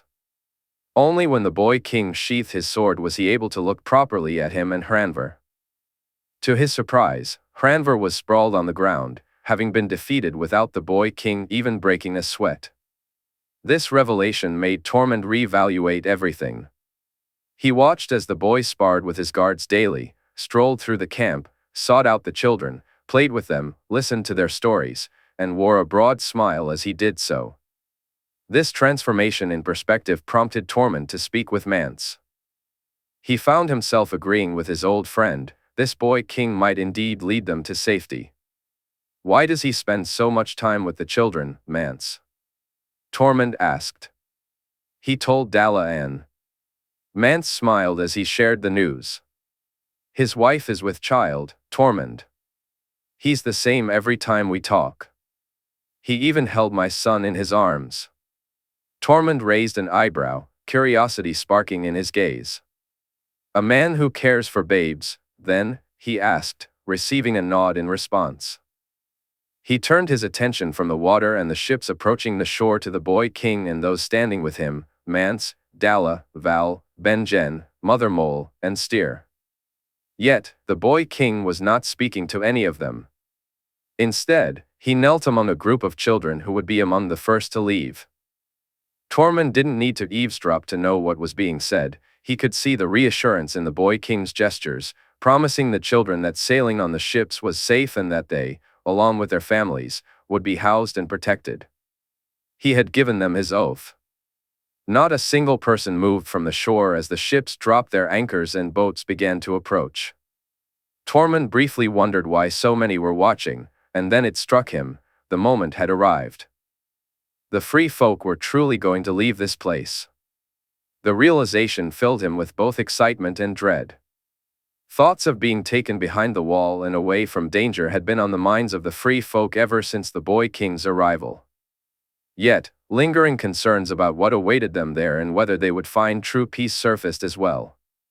Fears of betrayal had mostly faded. This king was not here to deceive them. I'll ask the men to bring the supplies when they return. We should have the first families ready to leave as quickly as we can, Mance, he heard the boy king say. Tormund smiled, moving to assist with the preparations. He wasn't present when the boats landed or when the boy king issued orders to his men, so he didn't witness whether those orders were met with enthusiasm or doubt. However, he did manage to speak with some of the men who were rowing the boats. Tormund tried to provoke a reaction from the kneelers, but they showed no interest in engaging with him. He called them kneelers and joked about hoping they liked the weather in the true north, but his words fell flat. They either feared or respected the boy king too much, and it didn't matter which, both sentiments worked in their favor. I want you to go with the first boat, old friend, Mance said as their people prepared to leave. Tormund looked at him in shock until Mance explained, Jay has agreed to let some of us inspect the ships. Ygritte and Styr are going in one of the other boats. Just make sure there isn't a large force of men waiting for us. You fear betrayal? Tormund asked, surprised. No, Mance replied, but you know our people. If they hear it from you and the others after you've been on the ships, they'll be more willing to leave. I'll do as you ask, Tormund said, and Mance slapped him on the back. Tormund helped row the boat himself, accompanied by 2 kneelers and 2 families of free folk, who felt more at ease with him on board.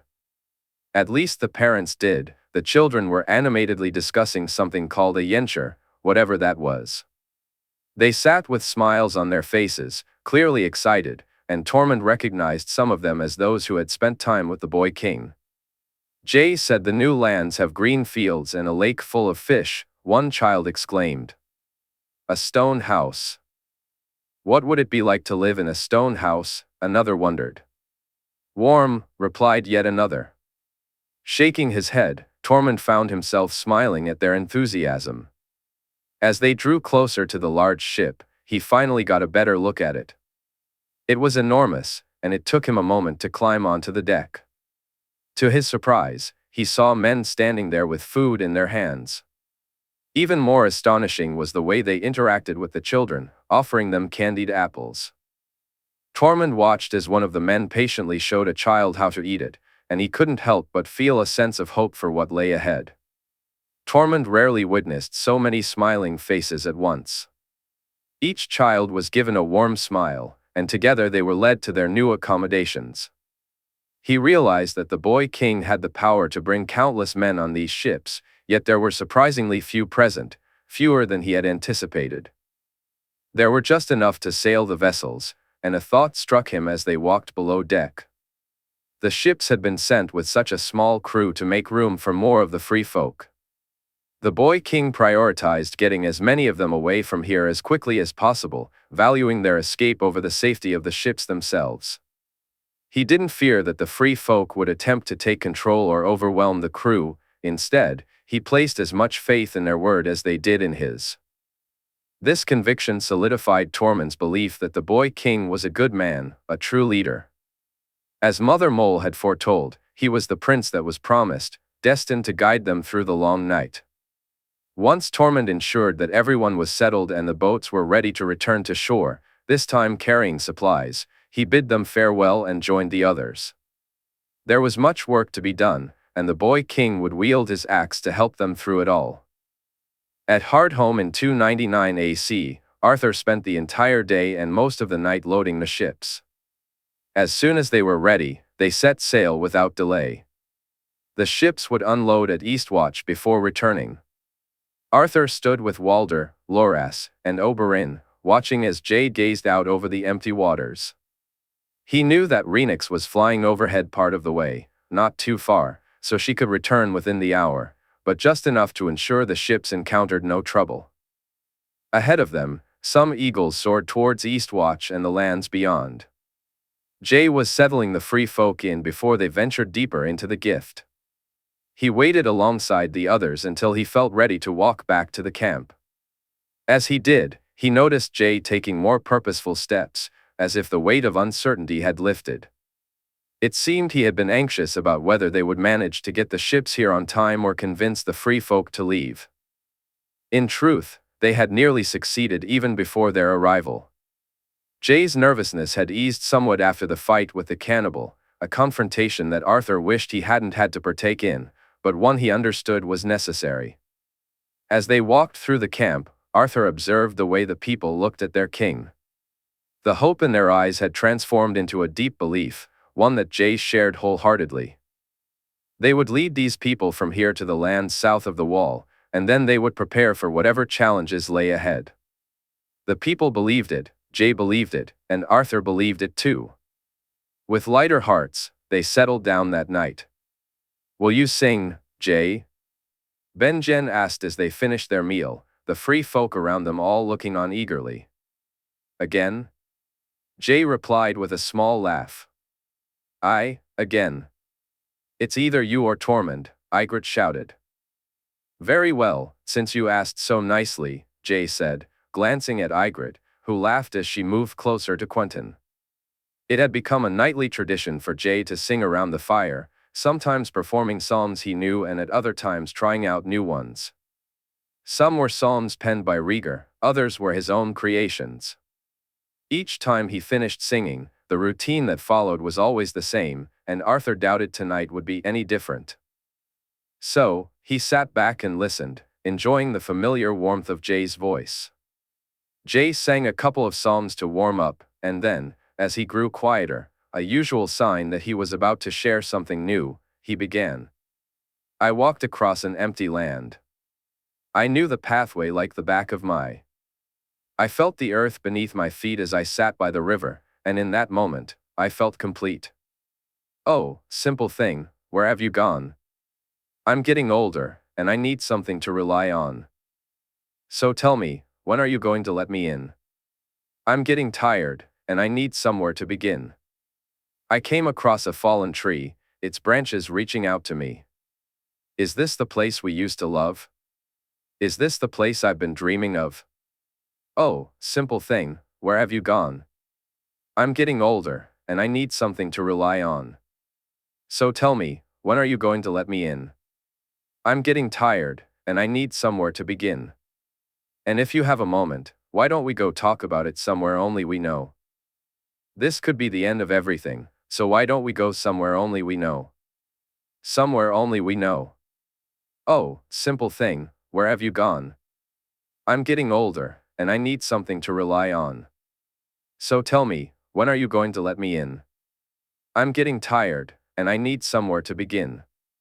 And if you have a moment, why don't we go talk about it somewhere only we know? This could be the end of everything, so why don't we go? So why don't we go? Oh, this could be the end of everything, so why don't we go somewhere only we know? Somewhere only we know. Arthur looked around at the faces of the free folk as Jae finished, noticing how each of them seemed to let the words sink in. Unsurprisingly, once he was done, Jae rose to his feet and walked away toward his tent. Arthur and the others remained seated as he made his way to where he knew Rhaenys was waiting for him, the glass candles once again in his hands. His king, as always during these moments, was now more eager than ever to speak to his wife. I had thought of myself as a bard once, my own champion, my own fool, my own harpist. That boy beats me in all but the fool part, Mance said softly. He can be his own fool too, Mance, Oberyn replied with a warm smile, and Arthur understood exactly what he meant. Jae was a fool with As he watched the children play, he felt a deep connection to them. He was a mummer, a bard, a storyteller. He joined in their games and listened to their laughter, immersing himself in their world as if he were one of them. He had experienced this joy with Joy, Martin, Willem, Tywin, and Walder during his time in Casterly Rock and King's Landing. He remembered the moments shared with Jaime's daughter, Joanna, and with Jay's sisters and younger brother. It was a gift he cherished. Though he wasn't as melancholic as Rhaegar, there were times when he felt a twinge of sadness, and Arthur despised those moments. He much preferred seeing his king play with the children rather than retreating into the depths of his own thoughts, as his friend often did. Given what Jay needed to accomplish, he understood that release was essential for both of them. "Well, I'm off to bed. I reckon you all should head to yours too. We'll speak to the giants tomorrow, and Jay is going to explain his plan for moving them south," Ben-Jen announced. Arthur smirked as Val sprang to her feet the moment Ben-Jen did. "Aye, you've got that right, Ben-Jen," Mance agreed. Soon, it was just Arthur, Oberyn, Walder, and Loras left, along with Tormund, Quentyn, Ygritte, Styr, and a few others. A few moments later, he bid them good night. Loras and Walder quickly joined him, while Oberyn lingered to talk to Quentyn and Ygritte, sipping that god-awful sour goat's milk. Arthur and his brothers did a quick check on Jay, finding him just as he had expected. The glass candle flickered with light as Jay leaned against Rhaenys, a little distance away. Since arriving, Jay had hardly slept in a tent, choosing instead to spend time with his sister and allowing others their rest. As Arthur settled into bed, he felt a wave of anxiety wash over him at the thought of speaking to the giants. He had only seen them briefly and hadn't ventured to their camp. Even though he had been assured they would be safe, the thought still gave him pause. How do you protect a king from a giant? Giants? Was that even possible? Arthur thought, trying to push the unsettling idea from his mind. He knew that dwelling on it would keep him from getting any rest. Thankfully, he managed to drift off to sleep. The next morning, he woke early and made his way over to Jay and Rhaenys. "You're up early. Let's break our fast and go see some giants, Arthur," Jay said with a chuckle as Arthur approached. Arthur shook his head with a smirk and replied, "It'll be good to see Walder finally having to look up to someone." Jay laughed heartily at that. As the two of them headed to where the food was being prepared, they noticed that, aside from the cooks, they were the first to wake. Loras, Walder, Oberyn, and the others began to arrive well after they had settled down to eat. Once everyone had finished, Mance and Tormund arrived with Ben-Jen, and they set off through the camp. "More ships will be here today, and the largest part of the fleet will arrive either tomorrow or the day after," Jay said as they walked toward the giants' camp. "How many trips do you think it'll take?" Mance asked. "I think we can get about half your people out in one trip, maybe more, so 2 should be enough," Jay replied. Mance turned to Tormund, who posed the next question. "How long?" "Less than a moon," Jay said cheerfully. Arthur felt a wave of relief wash over him, and he noticed the others shared his sentiment, though Jay and Oberyn seemed the most pleased with the news. "And the giants?" Mance inquired. "They'll leave far sooner, much sooner," Jay responded cryptically. Arthur wondered what exactly his king had planned and how he intended to move giants and mammoths south. Oberyn observed the free folk, a people he found he instantly respected. True, some of them were wild and strange, and he understood why they were perceived the way they were. Yet, they had a way of life that he had always wished for himself, a unique perspective on the world. Oberyn found a deep connection with the free folk.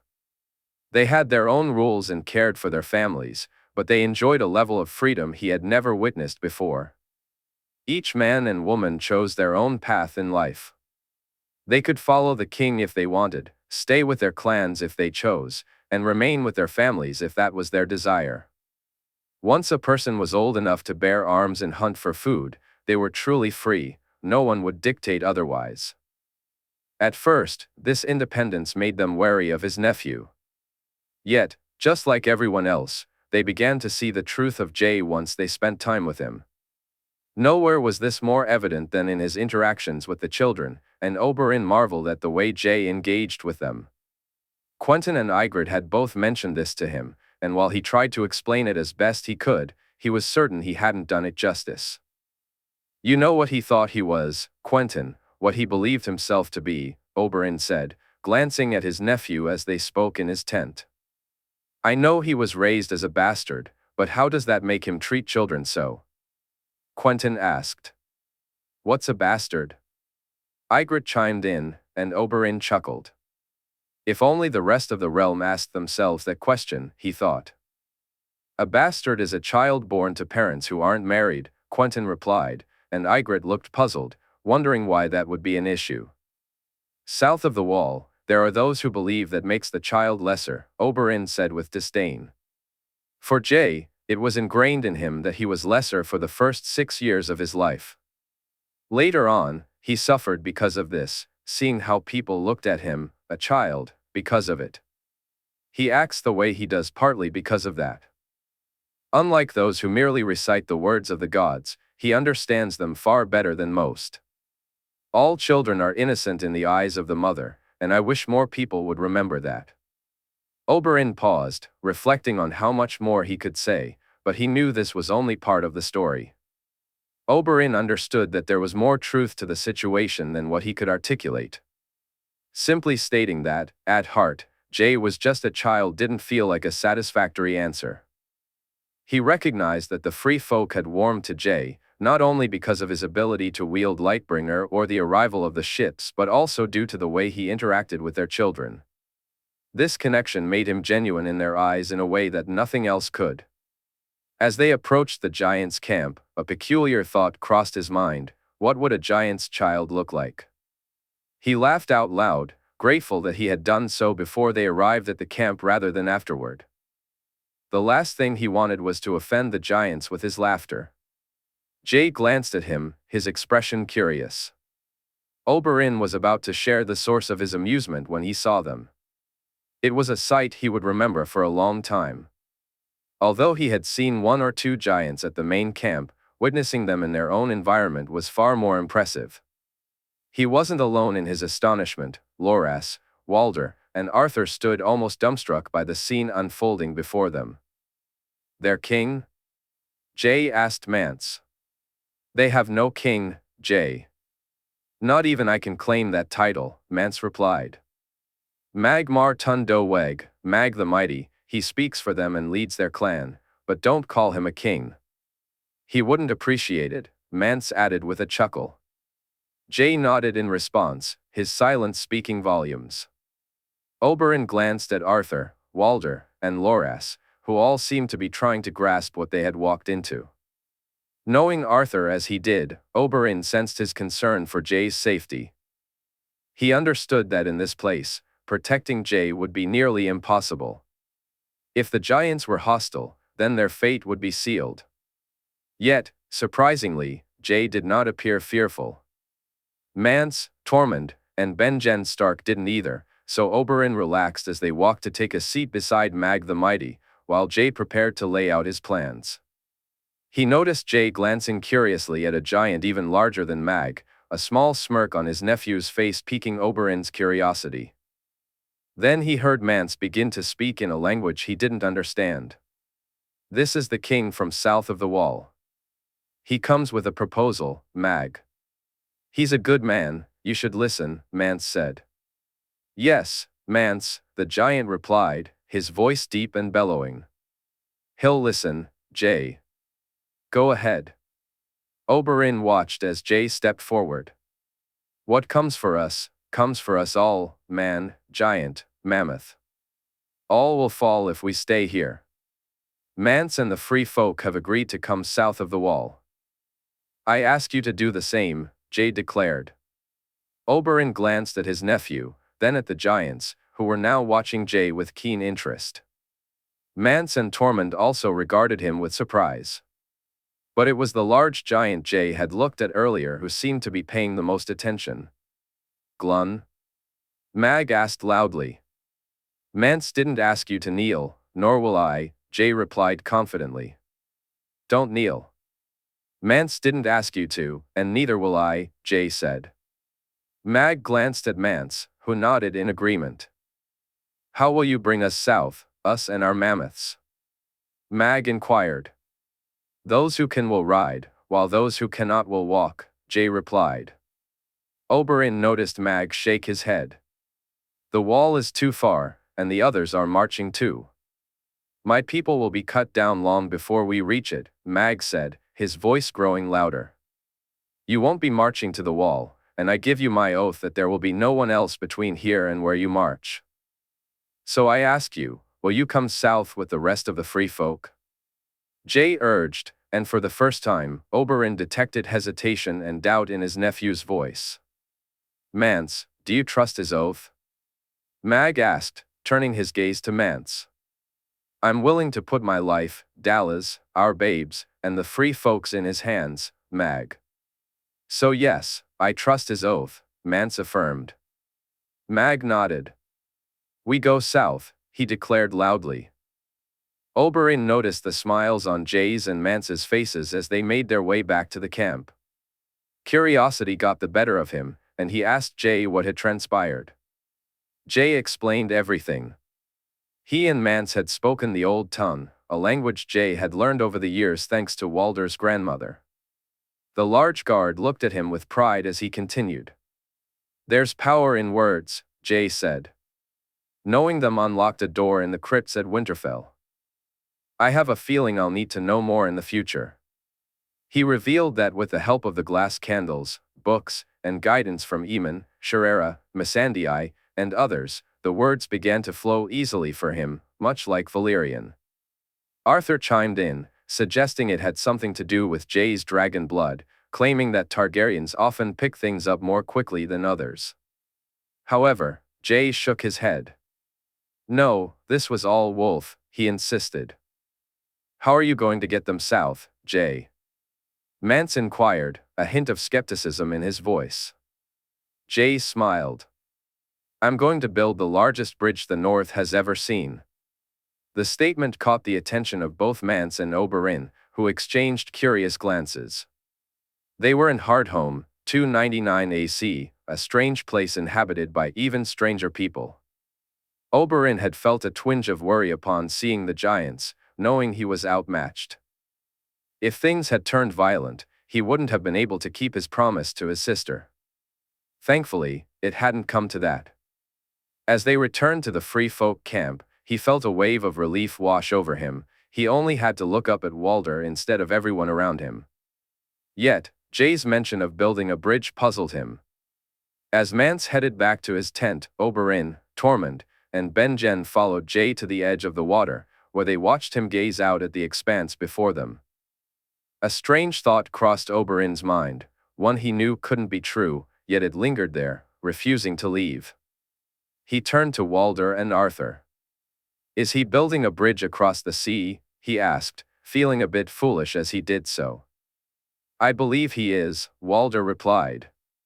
Loras opened his mouth to laugh but stopped when he saw the serious expressions on both Walder's and Arthur's faces. A bridge to where? He asked, and at least that seemed to change their looks to ones of bewilderment. He glanced at Jay, who was hunched down, leaning back on his heels as he gazed out at the sea. Jay's hand moved through the water, and though Loras couldn't see his face, he knew his eyes were closed. Tormund and Benjen stood beside him, while Loras, Walder, and Arthur lingered a little behind. Suddenly, the silence began to bother him. It felt different, almost charged, and he wondered if it was just his imagination or if his own doubts were causing him to feel this way. The time is wrong, Jay said, standing up. Loras studied him closely as Jay turned to face them. The time? Tormund asked. Tonight. I'll do it tonight, Jay declared, and then they began to walk back to the camp. Do what? Tormund shouted after him, but Jay seemed lost in another world, and even Benjen calling his name didn't make him turn his head. Is he well? Loras asked worriedly as he, Arthur, and Walder followed behind. I'm well, Jay replied, a little embarrassed to have overheard them. They walked through the camp, with Loras trailing as Jay made his way to the tent he had been given. I need to rest, Jay said, surprising Loras, as it was still only mid-morning. What was even more surprising, though, was when Jay invited him inside to take a seat.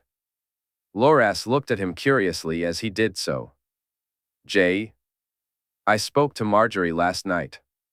She's well and asked after you, Jay said, a small smile on his face. Is she worried that we're here? Loras asked, and Jay nodded. You know I didn't wish for you to be here with me, Jay said. Loras felt a lump in his throat, nearly choking him as he swallowed hard.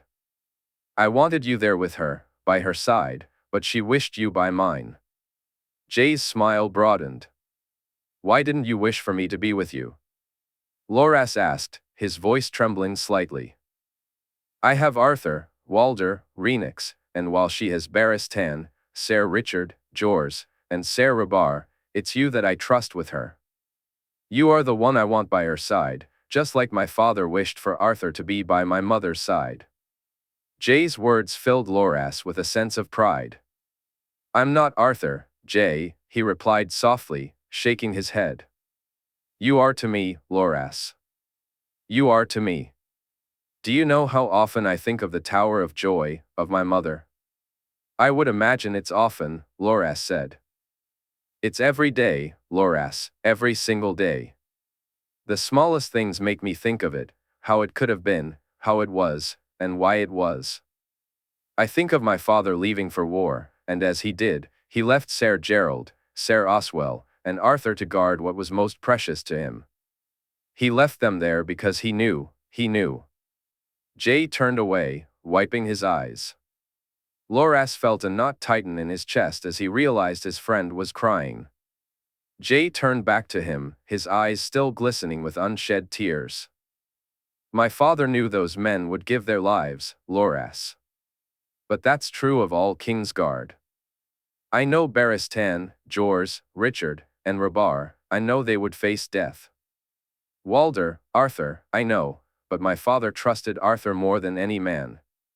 He was his brother by choice, Loras, just as you are mine. Loras looked at Jay, his friend, his brother by choice. That bond had been clear to him ever since Jay had come to Lannisport, and in that moment, he felt a pang of shame for thinking he had left Jay behind for others. You're my brother too, Jay, Loras said softly. Are you happy, brother?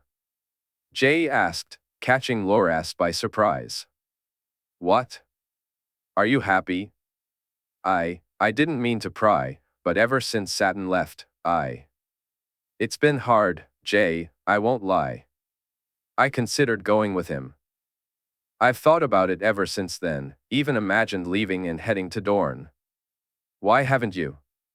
I'm a Kingsguard. It's what I always wanted to be. Maybe someday I'll know love and find someone, but right now, I want the white cloak. I want to stand by my king's and my queen's sides. That's as much as I want anything in this world. Loras's voice was more determined than it might have been if Jay had asked this question earlier. If it ever becomes something you don't want, then Marjorie and I wouldn't think less of you, you know that, right? Jay asked. I know. Thank you, Jay, Loras replied. Jay nodded as Loras rose to his feet and turned to leave the tent. Why did you speak to me about this? Loras asked as he reached the tent opening, ready to step outside. Last night when I spoke to Marjorie. She asked you to speak to me, he interrupted, cutting Jay off. She told me to, Jay confirmed, and Loras smiled at the thought of his sister ordering the king to talk to her brother. I thought you already knew why I wanted you with her. I'm sorry I didn't mention it before. I know now, brother. That's good enough for me, Loras said, watching as Jay nodded and lay down. Loras then walked out of the tent. Standing guard for the rest of the day, he felt a much lighter heart. He quickly realized something important. The feeling he had experienced earlier was becoming more frequent since they had arrived here. Watching Jay spend time with the children and the free folk, he felt that although he was Loras felt as though he might as well be back in the Red Keep for all the words he and Jay had shared. He had experienced a deep sense of loneliness when Jay left him behind while he and Arthur traveled on Renix's back. But now, things felt different. While he knew he would still experience loneliness in certain parts of his life unless he found someone to share it with, he felt a renewed sense of happiness in other areas. For now, that was enough. It was Hardhome, 299 AC. Quentin was busy helping load the ships. 8 more had arrived, although only 2 were the large pinnacle vessels, which meant they would be taking fewer people than had already departed on the first ships. Still, it was a decent number, and preparing the ships for departure was hard work. They needed to gather their belongings, row them to the ships, help everyone aboard, and collect the supplies the ships had brought before rowing back to shore to repeat the process. By the end of the day, he was feeling exhausted.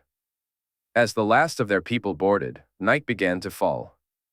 While rowing back to shore, he could see the ships already setting sail.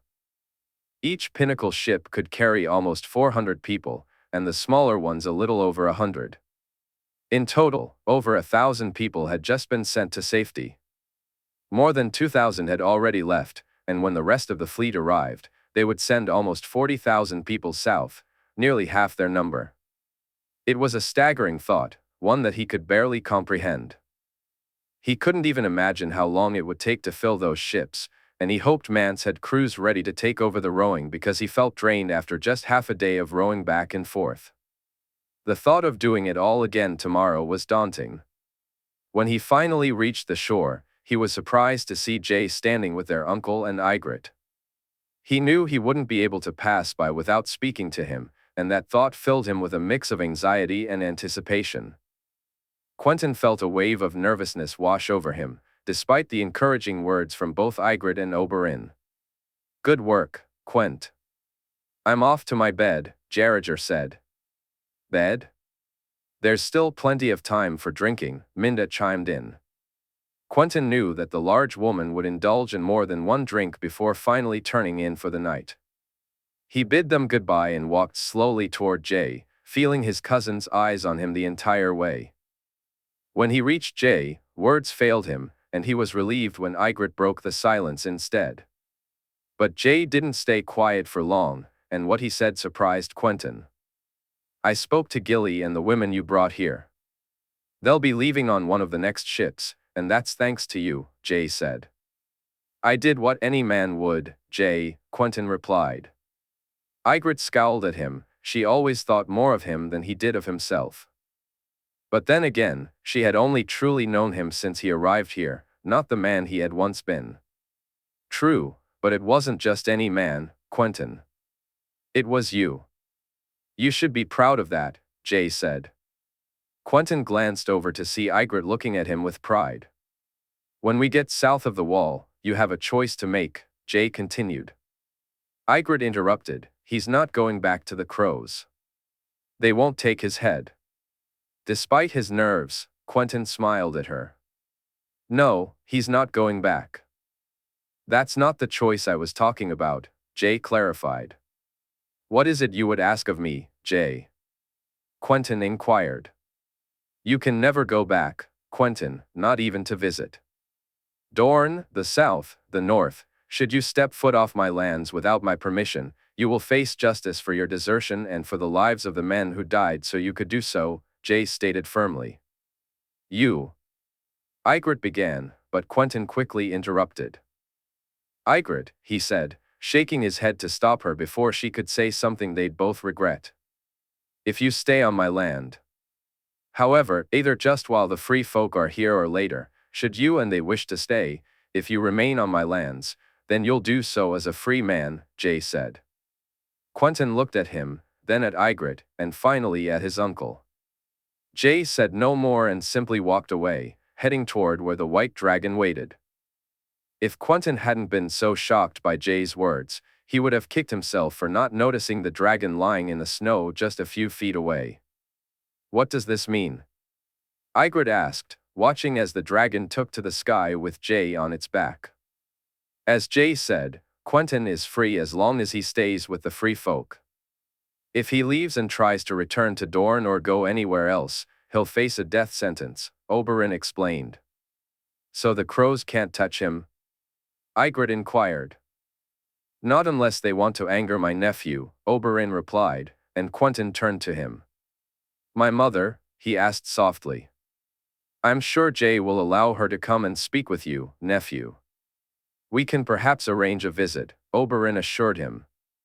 Quentin nodded, feeling a mix of hope and uncertainty. He was left alone with Ygritte, the two of them exchanging glances. He noticed a hint of nervousness in her expression and moved closer, gently bringing his hand to her face.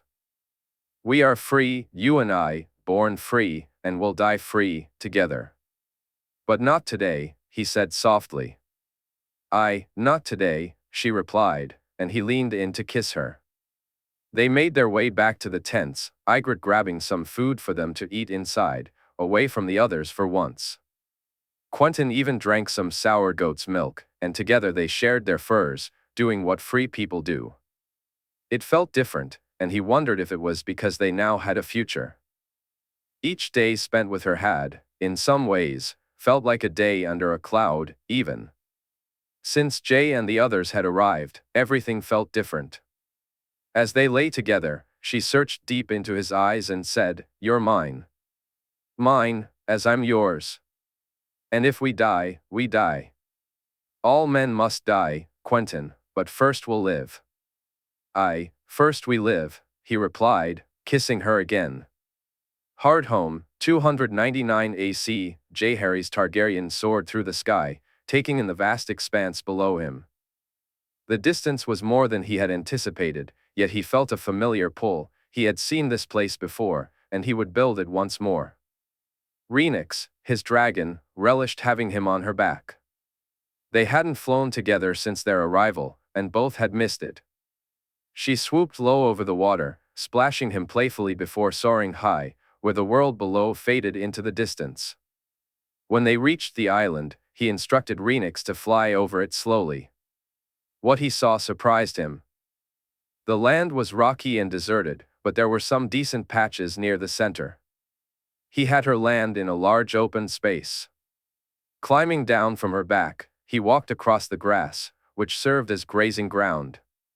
It wasn't the best, but it would do for now, and perhaps the mammoths would appreciate it here. Moving toward the trees, he noticed small berries and fruits, insufficient for survival, but still something. Once he confirmed the island's desolation, he returned to Rhaenys, and soon they were back in the sky, this time heading north instead of south. They landed on the beach, where he spotted the Kingsguard, Oberyn, and Benjen waiting for him. He climbed down and approached his sister before speaking to anyone else. Are you sure you should do this? She asked, leaning against her head as he gazed into her eyes. It's what I'm supposed to do. I feel it, Ray, he replied. I've seen it in the glass candles. It's there, beneath the surface, Jay said, feeling Ray rub against him. It's too much magic, Jay. Too much blood, she replied, her voice laced with concern. I have the blood, the magic. If I don't use it for things like this, then what's the point, Ray? He countered. I don't wish to see you hurt, she said softly. Nor do I wish to be hurt. I think this is like training, Ray. It's hard to explain, but it feels as if it's all part of a larger plan, he explained. To bring the dawn? She asked. I think so. I believe so, he affirmed. Be careful, Jay, please, she urged, worry etched on her face. I will. Now I need to rest and eat, he said, glancing at her as he felt her snort in response. When you're done, not before, she reminded him. When I'm done, he replied, closing his eyes as he assured her everything would work out. By the time he walked over to the others, it was more than just his Kingsguard and uncles who were gathered. He spotted Mance, Tormund, Val, and Mother Mole among the crowd. Jay hadn't wished for so many to be present, but ultimately, it didn't matter. He would do what he needed to do regardless. He approached Arthur, who held the jar in his hands, and then turned to Ben-Jen, Oberyn, and the king's guard to reassure them just as he had Ray. "This is going to look odd to you, uncle," he said, addressing Ben-Jen. "But Oberyn, Arthur, Walder, and Loras have seen me do this before. Though this will be on a much larger scale, it's the same principle." "Are you sure this is safe, Jay?" Ben-Jen asked, concern evident in his voice. Jay nodded confidently. "I wouldn't attempt it if I thought it was too risky, uncle." He moved closer to Arthur, telling him not to be alarmed if this took more out of him than Queen's Crown had, assuring him that with some rest, he would soon recover. Then he stepped to the edge of the gathering. Jay stood by the water, where he had once seen it through the glass candles. He removed his sword and poured blood over his head, then drove the blade into the water, feeling it strike the sand and rock beneath him. He began to sing, and as he did, he noticed the light starting to shine. Using magic was an indescribable sensation. He could feel it flowing around him, almost as if it were in the very air, reaching out to touch him. Then, it surged inside him, pouring out as if he had taken a deep breath and exhaled, setting the energy in motion. His voice rose, and the light grew even brighter. He felt it more than he could see it. Time slipped away as he sang, longer than he had at Queen's Crown. By the time he finished, his throat felt raw. He sheathed Dark Sister and attempted to rise, but his strength faltered, and he nearly collapsed against the sand, utterly spent. Suddenly, there was nothing but darkness. He felt himself being lifted, carried away, while voices spoke around him, their words indistinguishable. Soon, even those sounds faded. He heard Renix asking if he was hurt, and he assured her that he was not, only tired and in need of rest. Then, the world fell silent. In his mind's eye, an eagle soared through the sky. Below it, he saw a boy with a black wolf, watching as men built a keep and a dock. Beside him stood a girl with dark hair, holding his hand. They kissed softly, almost as if afraid to surrender to their feelings. Then, they looked at each other and smiled, while the eagle flew out over the sea toward an island in the distance. When it reached the island, he saw girls riding their horses, the wolf racing alongside them. They laughed as they sped through the woods, bows slung across their backs and daggers at their hips. Those trailing behind struggled to keep up as they galloped past. Jay pushed through the trees and bushes, emerging on the other side to see the keep and the ships, all coming into view as the gray-eyed girl seemed to triumph. He watched as the other girls spoke a few words, soon bringing laughter back into the air. A mouse scurried across the floor, and he could hear the laughter mingling with something much different, heavy breathing and soft moans that made it clear what was happening, even if he couldn't see from his spot on the floor. Climbing up the leg of a chair, he turned his gaze toward the bed. There, a red-headed man with blue eyes kissed a dark-haired woman, their joy evident. Quickly, Jay moved away and dashed through the hole he had used to enter the room. Soon, he found himself watching an older man cradling a boy in his arms. The woman took the child from him, and the man smiled, his gray eyes sparkling as he leaned in to kiss the woman. Then, he headed toward the door, a large wolf waiting by his side as they made their way down the stairs and out into the courtyard. Jay slithered across the sand, getting as close as he dared to the dragon, observing as the small man and the woman climbed down from its back. The woman knelt in the sand, scooping some up in her hands before letting it slip through her fingers. Meanwhile, the small man moved closer to her, running his hand over her stomach. Though he wanted to get closer, Jay felt the dragon's gaze upon him, so he retreated back into the safety of the sands. A bird perched on a branch above, watching the scene unfold below. The silver-haired woman stood with her sword drawn, while the silver-haired man readied his own. Surrounding them were men with spears, and a small girl stood nearby, next to a man with a scarred face and a dark-skinned man whose bare belly was marked with scars. The silver-haired man advanced, and soon the clash of swords filled the air, the sound resonating loudly in the bird's ears. It heard the laughter erupt when one man was tripped, a small dagger pressed to his throat. Yet, none laughed as loudly as the silver-haired woman and man. The deer dashed across the field, fleeing from the two dragons soaring overhead. It felt a wave of relief as they passed by without slowing or turning in its direction. A bird followed closely behind, catching sight of the man and woman riding on the backs of the dragons, their silver hair flowing freely in the wind. They flew far above the fields and the deer below, seemingly drifting in no particular direction, enjoying the ride without a care in the world. Balerion watched as two boys sparred, while the others sat around, waiting for their turn. He turned to see her standing there, surrounded by other girls, yet she was focused on the smallest among them, his sisters, both of them. One was his newest sister, the one he had named from the moment he met her. He listened to their conversation, as they spoke of the adventures they would embark on when he returned. One girl excitedly told the other that soon she would have an apple of her own. A hawk flew from the man's hand, hovering in the sky as it looked down at the man and the girl beside him. Her red hair glowed like fire in the morning light. He watched her gently rub the wolf's head before taking the man's arm as they began to walk, the hawk soaring away to the sound of a cane hitting the ground. Suddenly, he was back in the familiar scene with the cat nestled on the girl's lap as they shared a meal. She fed the cat from her plate, and he noticed the children, one babe cradled in the woman's arms, and a little girl held by the man.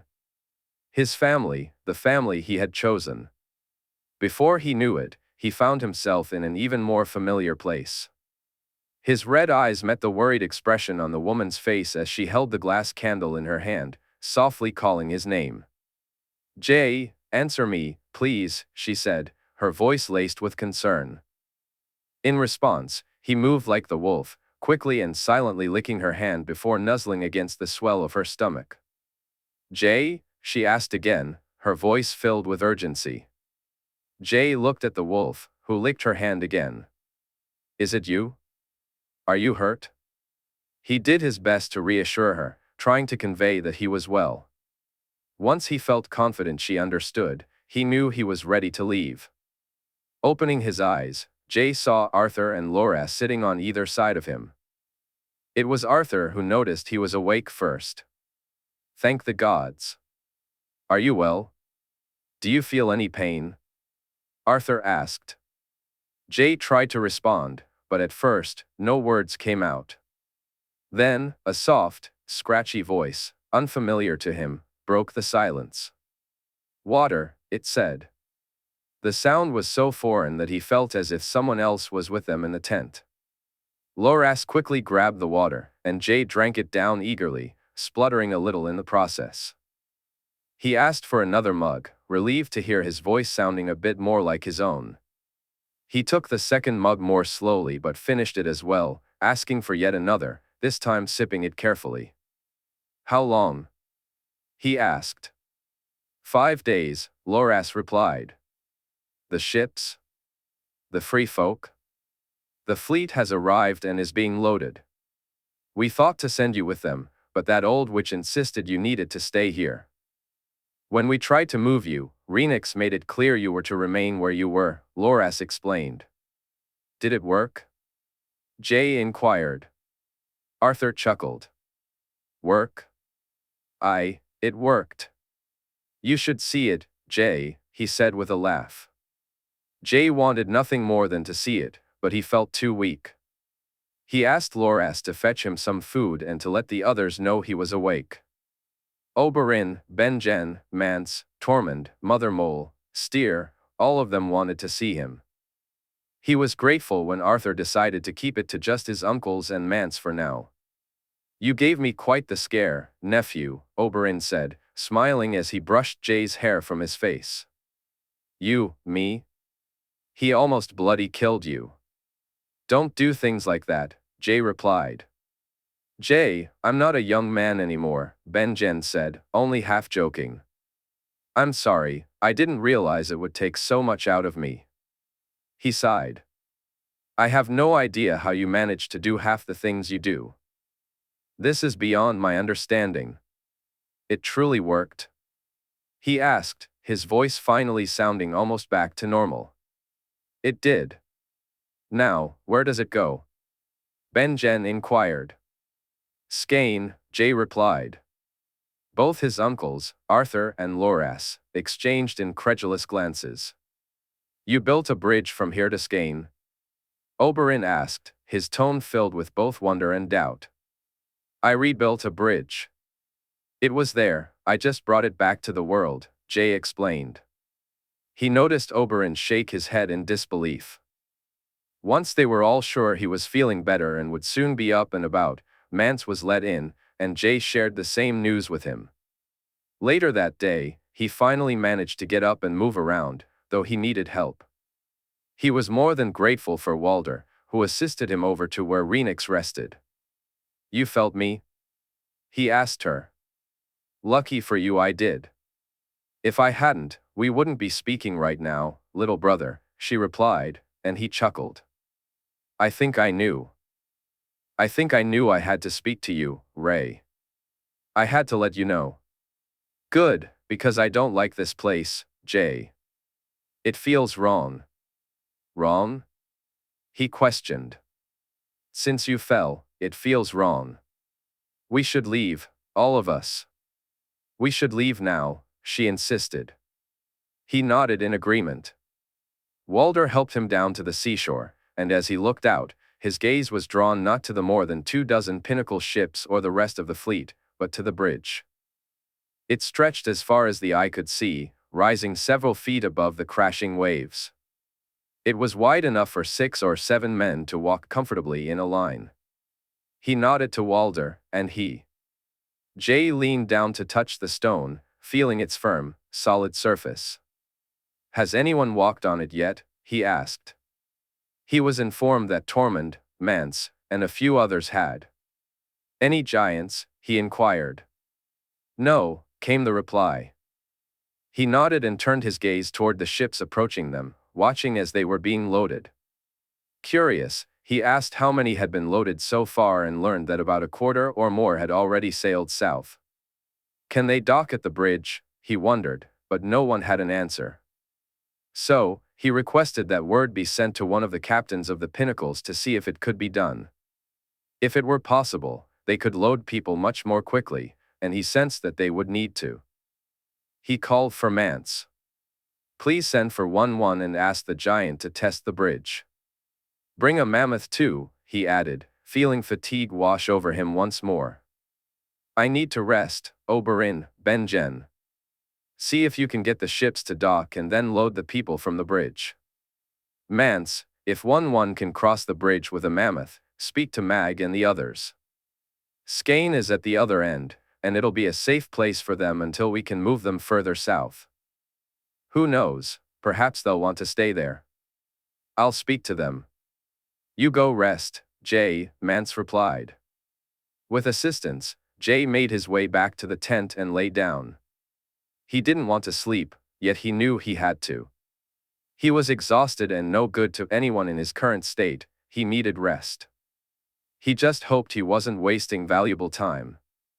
As he closed his eyes, he sensed it, the storm was approaching from the north, visible in the distance.